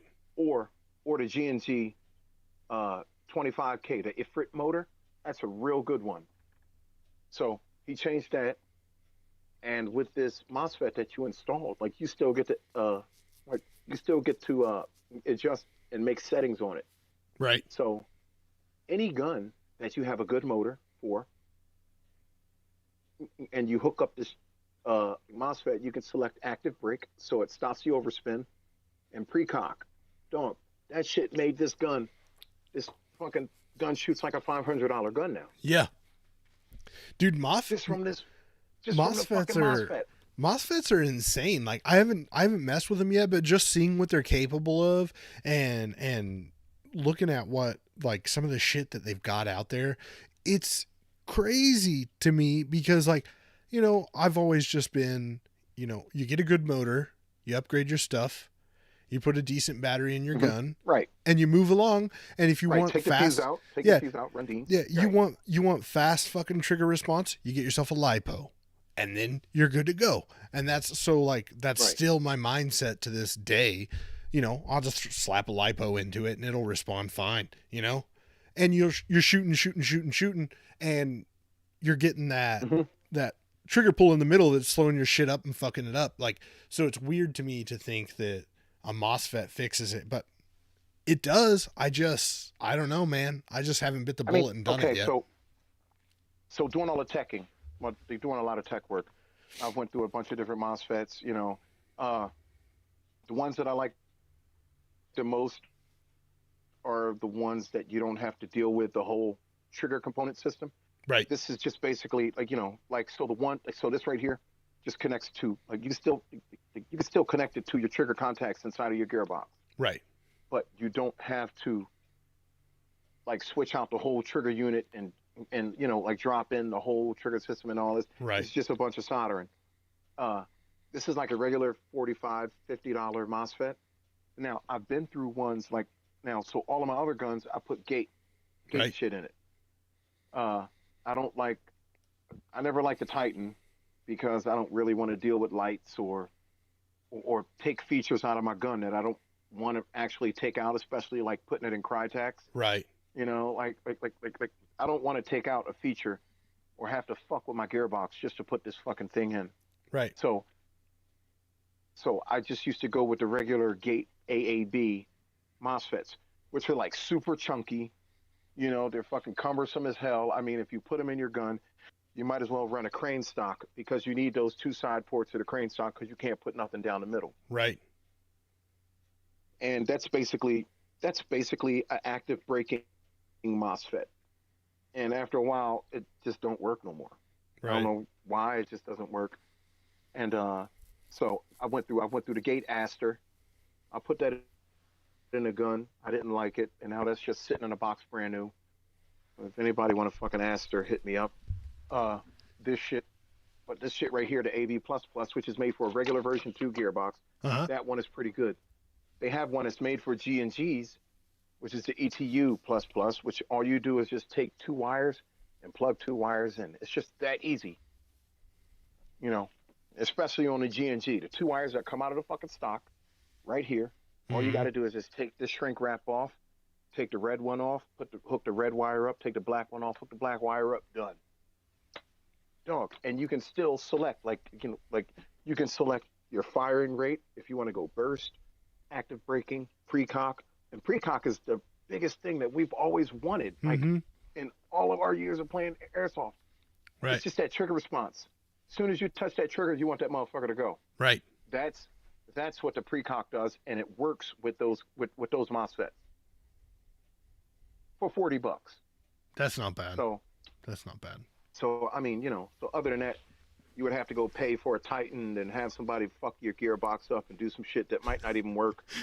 You know, right. With the fucking Titan, but you're good with that. But with the Perrin, you're good to go. Right. See, it's crazy to think about. Like, I always think about, like, you know, probably back, like Nasty and I were super hardcore, deep in airsoft, probably like 2008, 9, 10, somewhere in that range there. If like all the things we ever wanted out of airsoft, we were like, man, it would be cool if this was a thing and this and that, or this gun, if they had made this gun, or if they did a gas blowback of this one. You know, it's weird to think that like now all that stuff that we wanted is real. it like if you go back in time and tell yourself or show yourself some of the things that were coming up in airsoft, dude, I think it would just make me so fucking much more excited back then. Oh yeah. Like My experience in airsoft predates a lot of guns that have came out that have now come out for airsoft. So, right. you know, like back in the day, the fucking Mac 10 and the Mac 11, I was just yeah, like, oh. those were If sick. that wasn't one of your first fucking guns, if that wasn't one of your first, the KWA version, yeah, or KWC, yeah, everybody had one. So yeah, yeah. So if that wasn't one of your first ones, then you ain't really real. We oh dude, there was a guy who had a Mac 10 out there we used to play with, and I was like, dude, that thing is fucking sick, but it hurt to get shot with. Like that shit. Yeah, I mean, you know, but it was impractical as fuck, you know. yeah, You couldn't really carry it with a mag in it. right, Shot from an open bolt, you know. There was so many things wrong with it, yeah. but you just wanted it on a pure strength of, you know. See, like what's bad for me is it was made off. my kids. So my oldest son is 8 and he wants to get into airsoft, and the bad part is like I'm like, man, I want to just give him a Springer and like you have to earn it. I feel like we had Springers, Yeah. and then we got AGs, and then you know I got into gas My daughter blowbacks. started at 8. Yeah, she started at 8. Her first gun was like the little Aries, the AMO 15, Mhm. the little tiny short honey badger, Yep. and she liked that, you know. Now she's got you know, like, so she's, you know, she kind of grew up in it. She's 12, and it's only not been that long, but it has Right. been that long. So she found her play style. She found out what she likes to do, and she likes to Aries Striker. Right. So she has an HPA. She has the Wolverine bolt inside of the Aries Striker because it's a short sniper rifle. Mm-hmm. So with the short barrel, you know, you got to put like an M170 spring in it, you know, Right. and shit like that. And she ain't down with fucking yanking Yeah. that fucking thing back. So I hooked up the bolt system, and now she can adjust it to whatever she wants. And dog is so quiet, and it sends BBs out so flat that might be something, you know, you might want to look into. Yeah. Try it. That's all I'm saying. Yeah. I Aries bought him Striker with the bolt imp. I told him he really wants an MP5, and I was like, well, you know, I'll look at it. We'll see what we can do. And but I bought him he's got this like Dick's Sporting Goods Springer Scar, and dude, he just thinks it's cool as shit. So yeah, I'm excited to get him into it. Our local field here won't let anybody play unless they're 13. But I told him I was like, as soon as you hit 9, 10, I'll just tell them you're 13. I don't care. I'll just tell them you're small. Listen, it worked for me, and my daughter and I had it already down packed. You know, like, I mean, like, seriously, like, you know, like, yo, like, what year were you born? Right. 2006. Right. You know, it was just like, you know, like she had it down Yeah. to a T, you know, and I mean, it was, but because, like, you know, like I used to take her through the drills and all that shit. Mm-hmm. So she had a better discipline than other kids. Right. So she didn't look like, you know, like, you know, like Yeah. she didn't look like no kid that was just, Yeah. you know, just going around fucking aiming and shit at everybody, and, you know, Right. just fucking, you know, like having a conversation with you, and you feel she's like this in your face. Yeah. You know. Yeah. Like, Yeah. You know, so she kind of, you know, like she carried herself well. So even though she was younger, it made everybody, you know, it made everybody believe that she knew what she was doing, that she did. You know. But I mean, like, does he have gear? Your boy? No, not yet. I mean, like, I've got like an old like chest rig that he messes around in, but yeah, he's is he pretty a skinny small. boy, or is he solid? Well, I mean, like, he's not really thick, but average size. Okay, because he's not super I skinny. still got no. Okay, I got some gear from Trooper Clothing. You ever heard of Trooper? I have. Yes. Trooper, I've been with Trooper since like the beginning of, like pretty much since like the beginning. Right. And they used to give my daughter stuff, and she pretty much outgrew it. Girls grow faster than boys. Right. Shit. I know boys that are like 14 now that have Trooper clothing because they're small frame. Yeah. But she outgrew the Trooper, and I still got some gear and stuff like that he could maybe fit. Yeah, You know what yeah, I'm for saying? sure. I think I don't know. I'd have to ask because his mom buys the clothes, so I have no idea. I think he's like a children's small in the shirt, Hmm. but I'd have to ask her. Contact Trooper, send him a picture or whatever. You know what I mean? And they'll configure it because they're real good on communication, and they'll be like, oh yeah, he needs this, he needs that, and their prices are not even half as expensive as the gear that we would use. Right. And if fucking the kids, dog, they look like badasses. Right. I don't know if you saw the old pictures of me and my kid, but Trooper used to lace us both up. He used to lace her up Right. to look just as cool as me out there. That's Mhm. fucking awesome, dude. Their size, I mean, Really? plate carriers ain't big, but they would have like, 4 or 5, Right. like 4 or 5 little slots for Molly. It's like, holy shit, like you could put a triple panel on it. Holy Yeah. shit, like 6 panels, and that's it. That's all the size you get. You get about that much on the size of a plate carrier. Like, on you, it'll probably be, just like here, but on a kid, it would be like, Yeah. Like You cover know. cover my nipple. Yeah. yes. Oh, okay. Let's take a second. Boom, Mhm. boom, boom. Think about it. Airsofters, y'all listening or whatever. Where are you from? Wichita, Kansas. Wichita, Kansas. Okay. Let's take a second to go through local businesses. What airsoft stores are near you? There Mom and is pop stores, brick and mortars. there you is got? one airsoft store here, and that is BB Airsoft, and they are located on Southwest Street. Well, Northwest Street. Sorry, it's Northwest Street here in Wichita, Kansas. If you're here, definitely go in and look them up. BB Airsoft. So I They think carry they're- a bunch of shit, or They carry an okay amount. Mhm. The owner is very much so like he buys and orders from people that he likes, which is unfortunate Mhm. because the consumer should really have some say. But so like if you're looking for Elite Force, unfortunately he doesn't carry any of it. If you but he'll want, carry a bunch of fucking Falcon and shit. yeah, if or- you want SRC, if you want JG, if you want that type of stuff, he can get Yeah. it. If you want higher end, if you're wanting to get some like ICS or KWA or some of that other, like he has some select KWA stuff, but he can get it at request. Mhm. So Which basically means you got to order it.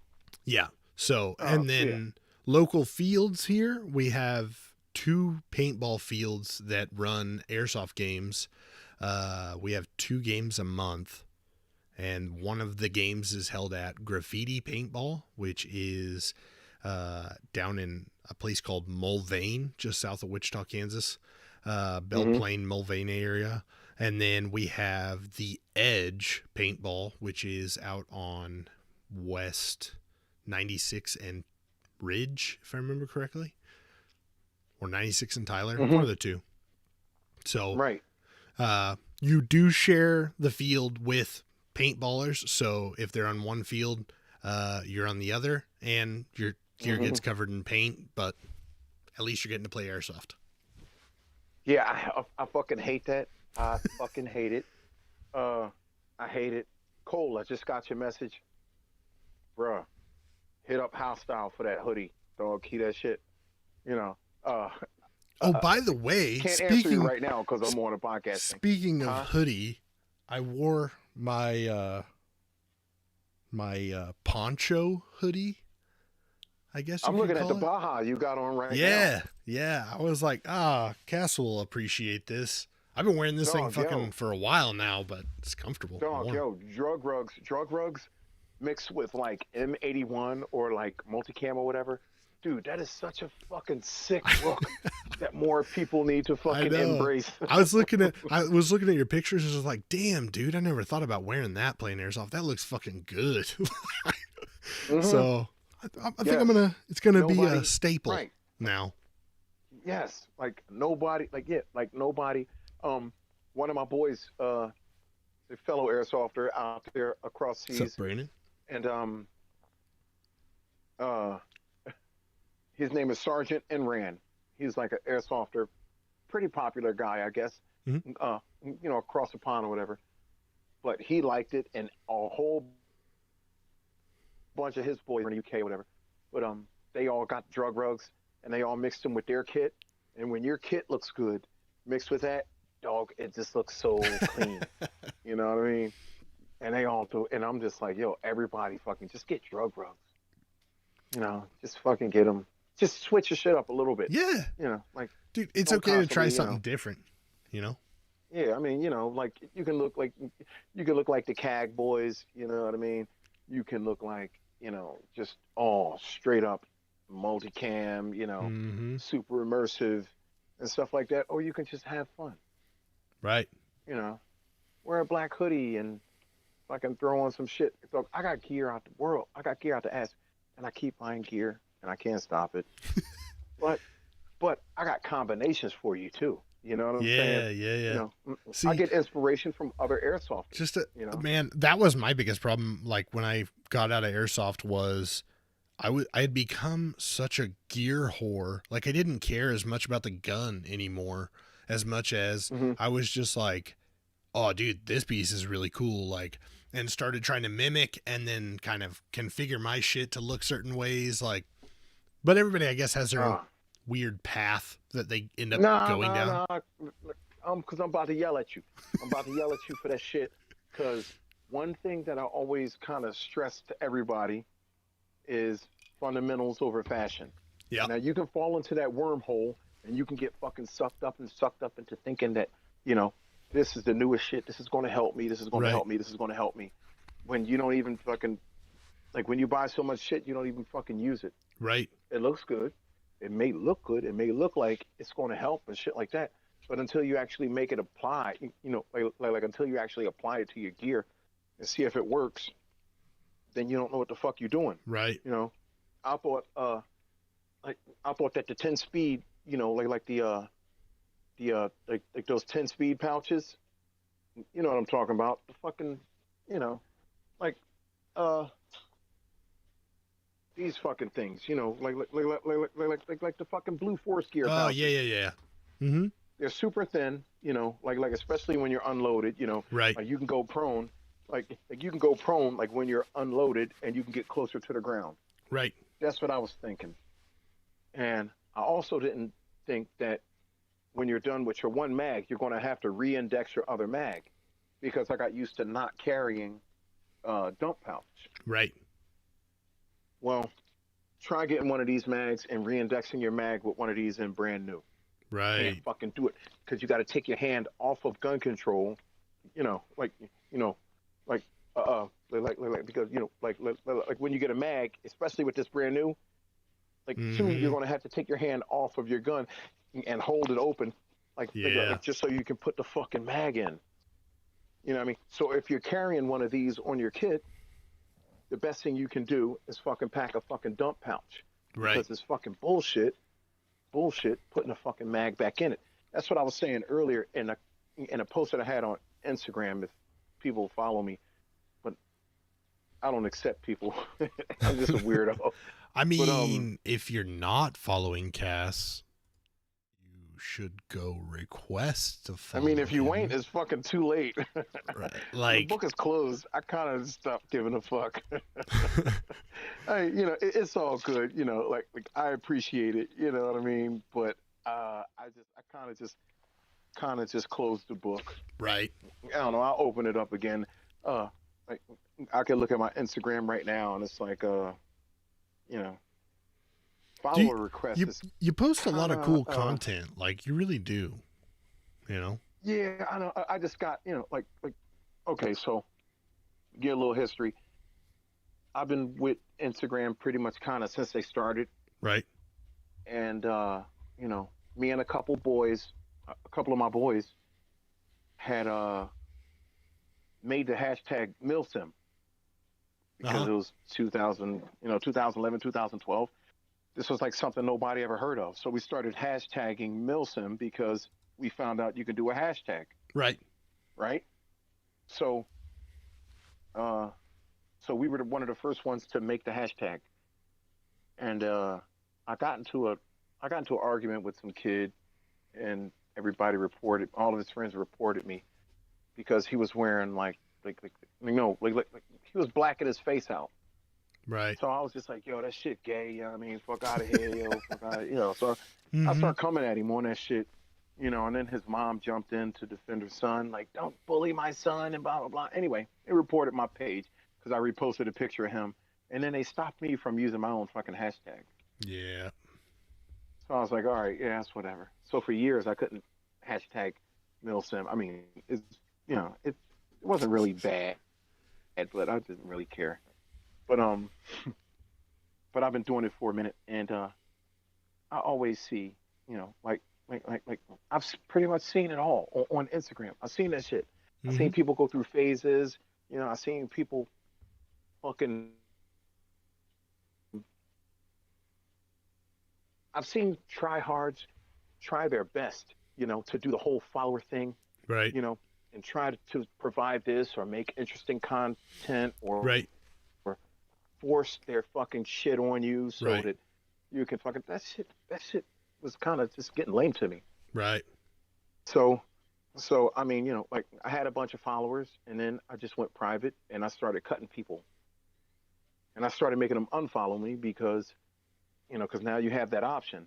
Right. So a bunch of the followers went down, went down, and went down. I really don't kind of give a fuck about the following because Right. I do the airsoft shit from the heart. Right. Like I can look like I can go to my feed. I can go to my feed right now and you can see follower requests. Yeah. You know, Yeah. like wait, like what that number say? Follower request. 1,000 something. No, it says 615. I don't give a fuck. Motherfucker, you waiting in line like everybody else. I just Right. don't See. it's just not on it's like having followers and having that big thing Right. isn't a thing to me. You Right. know what I'm saying? It's not like I'm not moved. I'm not pressed on trying to impress somebody enough to be that big giant dude up there. Right. It's just not, Right. you know. And I mean, like so many people are making it seem like their social media presence is based on that. Right.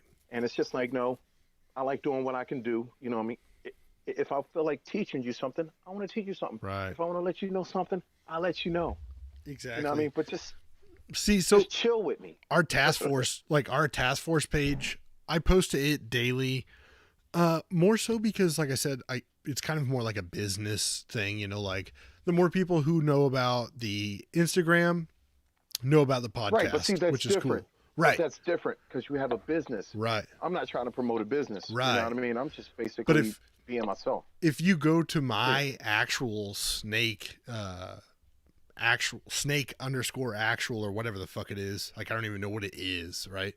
If you go to that, Mhm. all I post is either pictures of like my kids, my boys doing something, or I'll post pictures. Like I've been really into photography lately, which I don't really know why, but so I just post pictures that I think are cool. Like, and that's what I'll put up.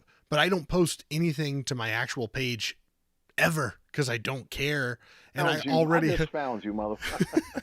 and I, It's another thing. It's another thing I want to tell people. Yo, it's not that I don't see the follower requests. I just don't look at them. right. Right. So I'm sorry. I'm sorry. So like, text me, DM me, and say, "Yo, Kaz, you an asshole because you don't fucking see me giving you a follow request, and I'll request and I'll accept the request, and I'll follow you back. I don't care. Right. You can go ahead. I just wanted to let everybody know that. But no, so like I don't even like. Now I'm following you. 2615 actual. Yeah. You know what I mean? So it's like Yeah. I don't ever post anything on there, but no, I was saying like I think your content, like you've got some interesting stuff you post, and like it's cool because I actually really enjoy the one thing I enjoy the most on your content that you do post is your bass stuff because I grew up like How I much I played suck at the bass. I played stand up bass like in middle school and then Yeah, I my was brother like did. I was like stand up So I have bass a is twin cool until brother. you're He trying to played the get upright. chicks Yeah. and then and then you're All right, like so listen. I had a purple 4-string Ibanez bass that I played for a long time. Oh So, shit! but Damn. So I got a twin, and back in the day, like that, like so my twin used to play the upright Mhm. bass in school, and I played the cello. yeah, You know, so I'm a big music nerd. I love hardcore music. I love hardcore shit. I love fucking pits. I love fucking, I love the violence.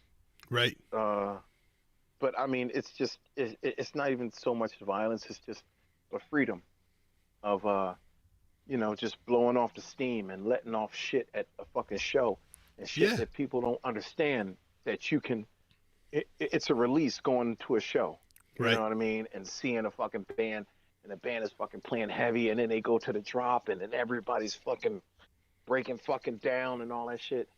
And then, it's time for the fucking pit. And that Right. fucking pit is it's not for the squeamish, Yeah. as I would say. Yeah. I've You never, know? the pit was never something that I was like, I want to get in on that. But like, I get what you're saying. My Nah. outlet, Yo, my outlet fucking- was always Yo, hockey. fucking ask Corey from the Gun Gamers. Ask fucking E-House from the fucking Gun Gamers. E-House fucking ended up on crutches from fucking doing some crazy shit in the fucking pit. Dog. Yeah, see, It's like, fucking crazy. So you'll see that people, like music changes. Like Mhm. music, it just becomes part of people. yeah. Yeah, dude. And I find myself like lately, I don't even listen to music with words really anymore. I listen to more like stupid shit, I guess, really is more Yeah. like house music or like lo-fi music or chill step shit that just doesn't have lyrics, that has Right. an upbeat tone. Or if I'm really fucking like just like having a shitty day and I'm just fucking pissed, like listen to like some punk music, but I don't know, there's some weird shit out there, like other than that, I'm a big rap guy, but Motherfucker, you hang with me for a day, you're gonna be like, holy shit, this motherfucker's crazy. He just went from fucking hip hop to some fucking crazy hardcore shit to some fucking thrash metal deathcore back to fucking R&B. yeah, And then this motherfucker ended off by playing fucking Allman Brothers bluegrass at night. bro, What the you fuck is he into? you should see my playlist. My phone, like I put it on at work one day and it went from like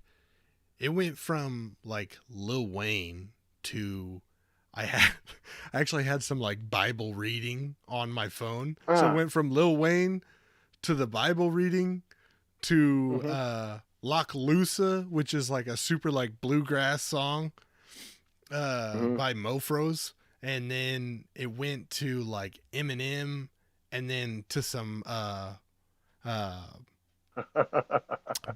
Black Tiger Sex Machine, dude. Yo, Like the funniest, listening to you talk and looking at this fucking picture that you got in the fucking picture because you're like this. I'm sorry. It's just the funniest shit ever, dog. You're like talking about all this serious shit.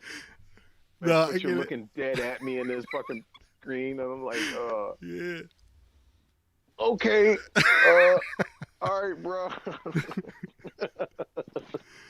But yeah, go ahead. No, I mean, so like, but we talked a lot, but like, what do you do? I know you make some, holy shit, my mind just went blank. You make like holsters and stuff like that, right? Kydex. Mm-hmm. Yes. I am part of the plastic bending nation. Plastic benders. unite. Yes, I am the plastic benders nation. Yes. I have tempted my hand at this one time. I actually made the sheath for my TS blade. I made that myself. I took my little piece of Kydex and I put it in my oven at 230 degrees for 15 minutes. And then I took it out and I put it in my foam press and pressed it and called it good. Okay. TS blades. Okay, so go ahead. So, Everybody bigs up TS blades. Okay. Yeah. Well, I don't know. To me, it's like I always wanted to have a knife on the field for soft kills. Kills. Yeah. For like, you get up behind somebody and, you know, you could just bang your dead 'em or you could have fun with it. Like, I've always just been like, might as well fucking have fun with it. Yo, like, all right, so let me show you. So, back in the day, before TS blades came out, Cold steel. like before TS blades came out, I used to make my own tomahawks and I used to make my own axes. Really? Out of plastic that I cut and carved. Yeah. And you know, like I used to make my own sheaths for it and everything. And this shit all predates the TS blades. It's actually kind of funny. All right, boom. Like so you see this, right? Right. This was something like this was something I made in it had to be like 2012, 2013. Right. Now look. Tell me if that don't look like a TS blade. Dude, you were onto something. Dog, yo. Like, but look, like even down to like the little tiny slits in the fucking blade. Dog, I made that shit back in the day. I made this pretty much off of like sort of like the Call of Duty like this was like the Black Ops melee knife. Yeah. So this was like I think in like 2013 or 20 something like that. And then TS blades came out around like a couple years later. You know. You missed out on your cash cow. Yeah, I made this. Yeah, like I made these back in the day. So when I hear people say TS blades, I'm like, oh my gosh. Now, for one, I don't really use the knife and shit like that. So I didn't really market them because I felt in airsoft, it's useless. Right. Well, TS blades made a fucking killing off of selling people shit that they don't fucking use. Right. I'm gonna fucking say it. Ain't nobody using that shit. Shit, looks yeah. cool for fucking pictures. Yeah. But don't nobody give a fuck about that shit. Right. Come on. Yeah. I tried to use it at Radio Silence because we were a news crew, right? So I didn't have any firearm with me, but I did have a TS blade. And we were actually at the compound. Everybody else was somewhere else. We had just recently been rescued. And they brought us back to the compound. They debriefed us. They went back out. So we're just hanging around the compound with Dr. Killian at the compound. Out of nowhere, the other team's like little 4-man squad comes in and starts going through our fob. And I'm like, ah, shit, this isn't good. So they take the doctor and I'm talking to the guy and he's like, where's the stuff? And I was like, oh, okay, I'll show you where some stuff is. Just please don't take me, you know? I get him to come alone and this other guy's with him. And I'm like, oh, you should take pictures of this stuff. And then I walked off. I got the other guy to follow me and I go out the door and I'm like, did you get him? I was like holding my knife in my hand in my pocket, getting ready to get him. And he turns around and walks back inside and he's like, why don't you come back in here? And I'm like, nah, man, you should come out here. There's a thing down here I need you to see. And right about that time, all of our guys start coming back. And I'm like, what the fuck's going on? And they're like, oh, we had to pause the game because there's a bear on the field. So I missed my opportunity. I heard about that. Yeah. Yo. And that, like, all that was going on right at that time. Yeah. So, okay. So, boom. You know, like they have their like they have the times that they're supposed to be used. Right. You know, but Mostly everybody's they're for carrying them around. aesthetics. You know, Yeah. like all right. So this is like taking a picture, like taking a picture like this Yeah. Yeah. is not. That's like to me. That's like I mean, come on now, like fucking get the kill. Don't worry about no other kills during the game. Right. Stand behind that cover. And when that motherfucker come behind that cover, then you just fucking put it to his fucking neck, and then you get a picture of that. That's a kill. Right. That's a real kill. But yeah, like TS Blades, dude. I think I did that shit before, and fuck it, I'm claiming it. I did shit before TS. I don't give a fuck. But yeah, it's all cool. But no, man, I mean, yeah, I mean, well, obviously people know where they can find you and they can get on that waiting list to follow you. Yeah. But is there anybody you want to shout out? I mean, I know you've shouted out a couple people, but run them down where people can find them. Yeah. Okay. Boom. First, I want to give a shout out. I want to give a shout out to my homeboy. I gotta give out a shout out to my homeboy Plastic Vader. He's been up in New York, and Plastic Vader. If you look up on Instagram, Plastic_Vader probably, and he's been up there, man. And he's been hustling. He's been fucking dealing with the struggles of all this COVID shit and dealing with all of the drama of, work and how hard they're making it for people for this fucking virus bullshit. Mm-hmm. And, and he's just trying to get out there and he wants to get on the field so bad. So if anybody wants to know what's up with fucking Plastic Vader, hit him up and he'll fucking tell you, yo, let's do it. I'll give a shout out to my boy CJ. He owns Viperville. It's like a private field that we go to. Mm-hmm. If you find him on Instagram, he's C7 Viper. He makes videos and shit. Shout out to my boy Soto, Overwatch Tactics. Everybody knows fucking Soto. Soto's fucking badass. If you want to look at my shirt, I got that fucking dope 416 shirt that I got from East Coast Airsoft.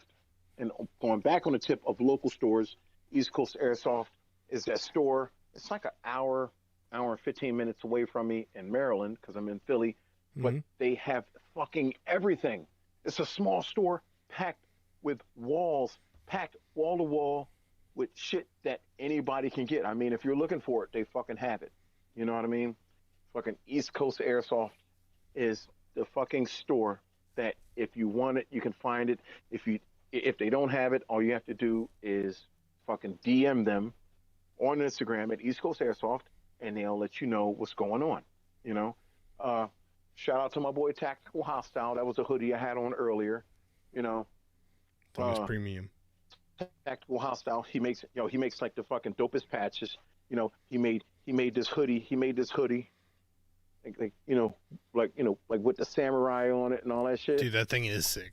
Like, that is this fucking sick. hoodie is sick, dog. All of his patches.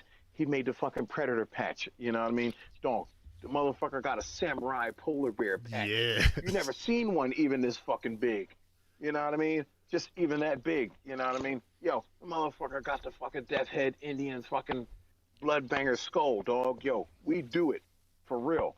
Yo, Tactical Hostile is that boy. You know what I mean? I want to give a special shout out Task Force Podcast because these motherfuckers is badass. You know what I mean? And if you want to contact them, you know what I mean, or get one of these, all you got to do is DM them. Mm-hmm. There's some cool guys I know. You know what I mean? Like maybe you might not like them. I mean, like maybe they might not be your style of sip of tea, but I think they're kind of cool. You know what I mean? If you want to keep going, you know what I mean? I want to give a shout out to my homeboy. Yeah. Random guy Kev, because nobody keeps it realer than fucking random guy fucking Kev. And I mean, like whether you like him or not, he's just gonna sip tea and just say, "Yo, I'm just keeping it real with you." Boom. Shout out to ASAP Podcast. Yeah. Shout out to my boy David Lai, who is Asian with hat. I don't know. Everybody knows like David Lee, David Lai. Asian with hat. He's fucking cool as shit. He's fucking always fucking busy. He actually is one of the guys in charge of armor vent, armor vent panels, Yeah. like those are like the cool guys that make the inserts for the plate carriers and shit like that. Fucking armor vent, like body armor vent. I'm sorry. And like that's David Lai and shit like that.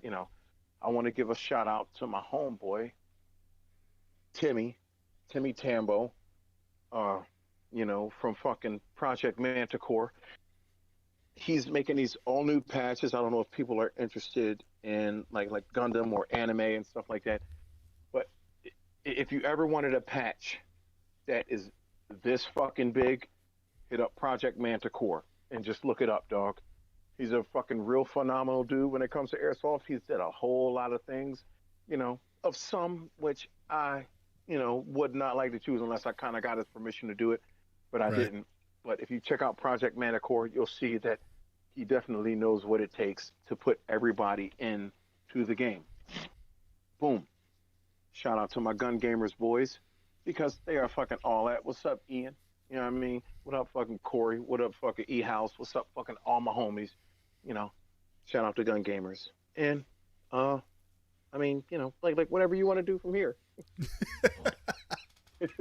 No, yeah, for sure. I swear to God, I didn't get your fucking breath that whole fucking time. Shout out to all my One Legion boys too, because because when I'm not rocking with my team, I can call up any member of the One Legion boys, and they just be like, "Yo, we're going to be here," and then I meet up with them, and then we're all chilling together, fucking shooting and shit, and fucking having fun.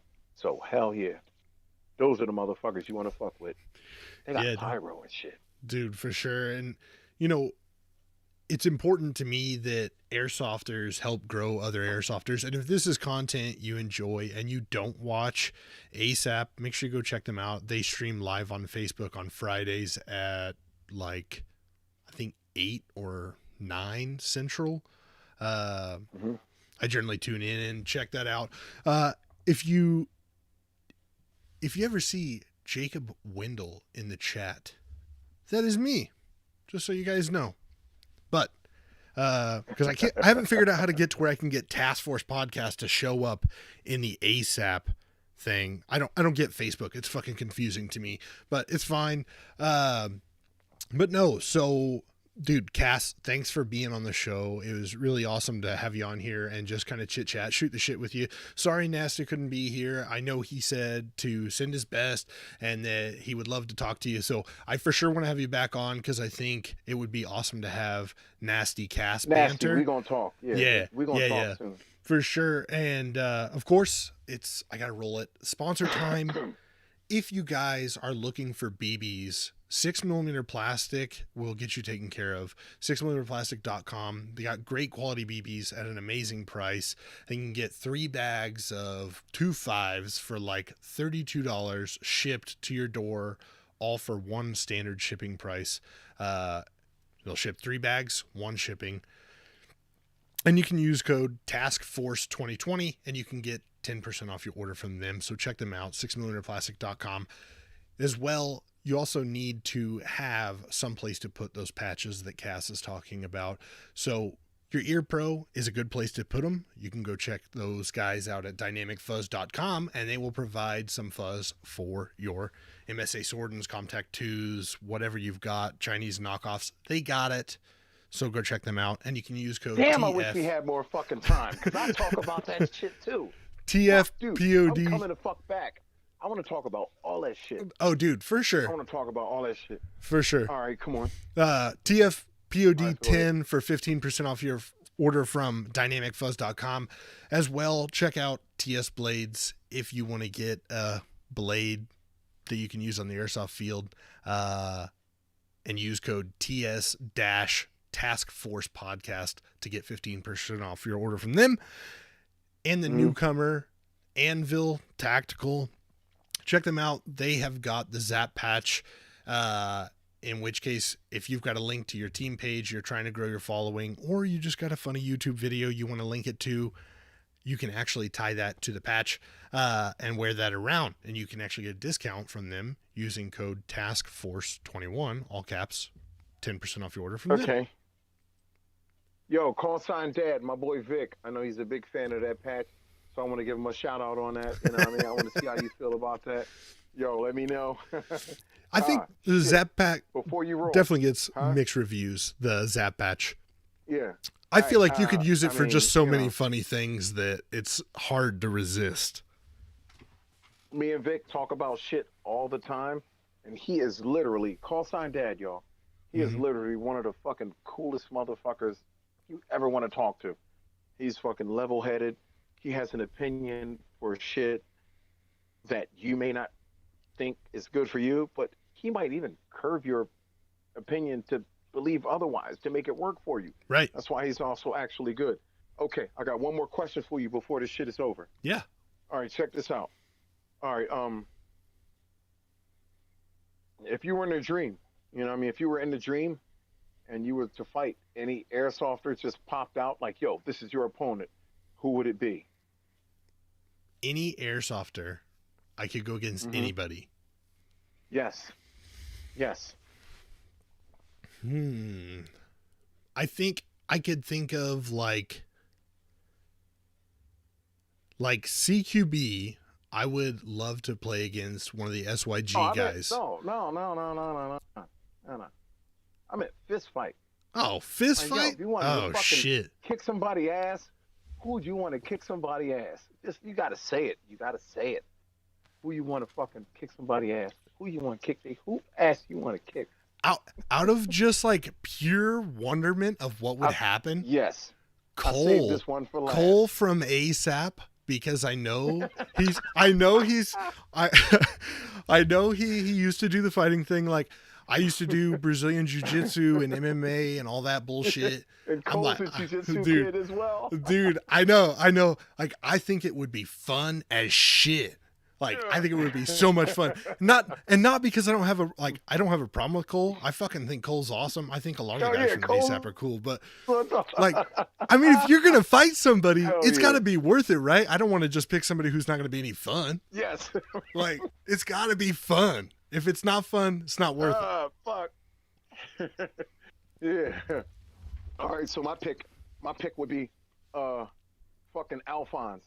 Dude, I ran into Alphonse, I think, at Copperhead. Like, I went to the Evic crib, Right? and dude, I was stone cold fucking drunk. I went in there with a frog in my fucking pocket, and I threw the fucking frog.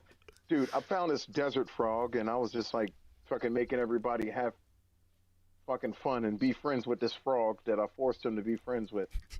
And so I went to the Evic house, and everybody was in there. They was all chilling. Alphonse was like sitting to the left of me and shit like that. We was just chilling. And he was just like real quiet. You know, he didn't really say nothing. I took the frog out my fucking pocket. Boom! Slammed it on the table. You know what I mean? It's my boy Frog. You know what I mean? Everybody, you know? And he was just like real kind of, you know, just real calm. He just kind of kept his cool.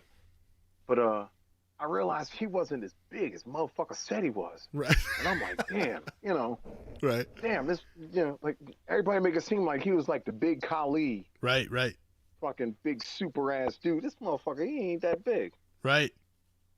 Fonzo. You know, dog, if it was given any choice, I mean, you know, it might not happen, you know, and it's totally bullshit, whatever, you know, it's all in fun, but I think if it was a one-on-one, I'd kick your motherfucking ass. I'm just fucking with you. No, I'm just playing Alphonse. Yeah, but yo, for having me on this podcast, I appreciate it. Oh, dude, You no, know? it was awesome having you on here, just chit chatting.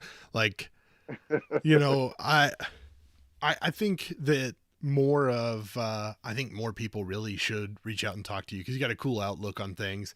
And you're right, man. Cut the bullshit. None of that stuff matters. Just go have fun, play airsoft, and just have a good time. That's all that matters. Don't be a Nancy. Don't take everything so personal. I'll help anybody. Yo, yeah. I'll help anybody. If anybody already knows me, they'll know that I'll help them till the day that I'm fucking done. You know, other than that, you know, like, I'm always chill. You know what I mean? Right. I mean, like, of course, I got a whole bunch of shit to say. Right. But if anybody beats me on the field, I got to, like, I'm that uncle that'll yell at you and still help you at the same time. Right. You just got to deal with it. I mean, it's a custom with people like me. So, so you just kind of either get over it or learn how to deal with it and learn how to make it better for yourself. You know, Yeah. that's why I kind of get along with everybody. And so, thanks, Snake. I appreciate it. Yeah, man. No, Yo, for I sure. wish Nasty was here because I would fucking yell at him too. I would yell at him just for not being here. Oh, we're gonna make it. We're gonna make it happen for sure. Nasty, yeah. It's funny though Fucking- because you're talking about sizing people up like in real life and what you think they look like. Like, it's funny because. But it's all in fun. It's all in fun, but it's funny Right, to think about right. it. You know Because what I mean? I'm over here like I want to play with Cass mainly because I want to see what he actually looks like in person. Because call sign Dad, like I was thinking somebody like about my height and like I knew he was a smaller dude, but I saw him the first time and I was like, huh, I'm pretty sure that's call sign Dad. It is. It's a lot smaller than I Yeah, it's thought. fucking Vic. Yeah. Little tiny ass Vic. He's a lot smaller than I thought, man. And then like all the guys over from Five Bros, like Prime Time and Fajita, dude. Fajita, kind of what I thought he would be. Prime Time, a lot shorter than I thought. And he was like, dude, Nasty, you ain't lying. You tall as fuck. Like, just looking up at him, Like, shit was funny. Because Nasty's like 6'5". Yeah. He is pretty tall. Like, he's a little bit taller Damn, than me. he's that fucking big. Yeah, I'm like 6'2", Damn, I might have to 6'3". change, like, And I might have he, to bump Alphonse off the list and fight fucking Nasty. yeah, I'm Fuck, I 6'2", gotta see this 6'3", shit. and he Holy is shit. taller than me. So it's interesting. But All right, so let's get this out there before the video ends. I am but only 5'10", 5'10" and a half, 5'11". mhm. So I'm not super big. I'm just fucking solid for my size, and I'm like a little Wolverine. So y'all motherfuckers want to fuck with me? Just know I bring the thunder. All right, so yeah. All right, I got you. Like, yeah, man. I But got you. no, thanks for coming on the show. I'll let you get to bed or get wrapped up because like 10 o'clock there. Well, it's 11 o'clock there actually. So Man, I just started. It's only fucking. It's only 10:47. I ain't worried about shit. but the people watching, thanks for tuning in. Faded Pilot, thanks for stopping in here, chatting. Oh shit, Faded Pilot Let's props, see yo. here. Yeah. Faded Pilot is my dog, yo. He is one of the fucking, he is one of the most innovative people when it comes to airsoft and making stuff. Like, he takes you out of that realm of just doing shit just for airsoft and like military enthusiasm or having fun with guns. He takes it on a futuristic level, Mm-hmm. and like he is like I am 100% sure that when it comes to making like cosplay shit and fucking converting airsoft to cosplay, he's one of those fucking dudes that are just fucking with no problems will Yeah. teach you how to do shit. Oh yeah. Oh yeah. I I can't wait And to he's see what he's badass. going to do over this next year because, I mean, his tracer unit that lights up and smoke, like, dude, I was like, holy fucking shit. This guy, within the next year, the Oh, shit yeah. he's going to create, no, it's Nah, going to be dude. crazy. But listen, he's actually that cool of a person to tell you how the fuck he built it. Right. And was just like, yo, fucking do it. Just Yeah. fucking do it. I mean, and it's basically something that anybody can find out how to do and fucking do it. That's just how fucking awesome he is. Fuck yeah. And so, Faded Proudly Props, you're the fucking man. Hell and yeah. you can fucking send that fucking Kaiju 47 to Philly any day you want, and don't ever worry about it coming back. Dude, give me that fucking KWA. I want that fucking gun, you fucking asshole. But yeah. But no, we love you guys. All right, We'll so see you yeah. next week. Nasty hopefully will be here as long as it's not bad weather, but we'll see. So, we love you guys. All right, thanks, y'all.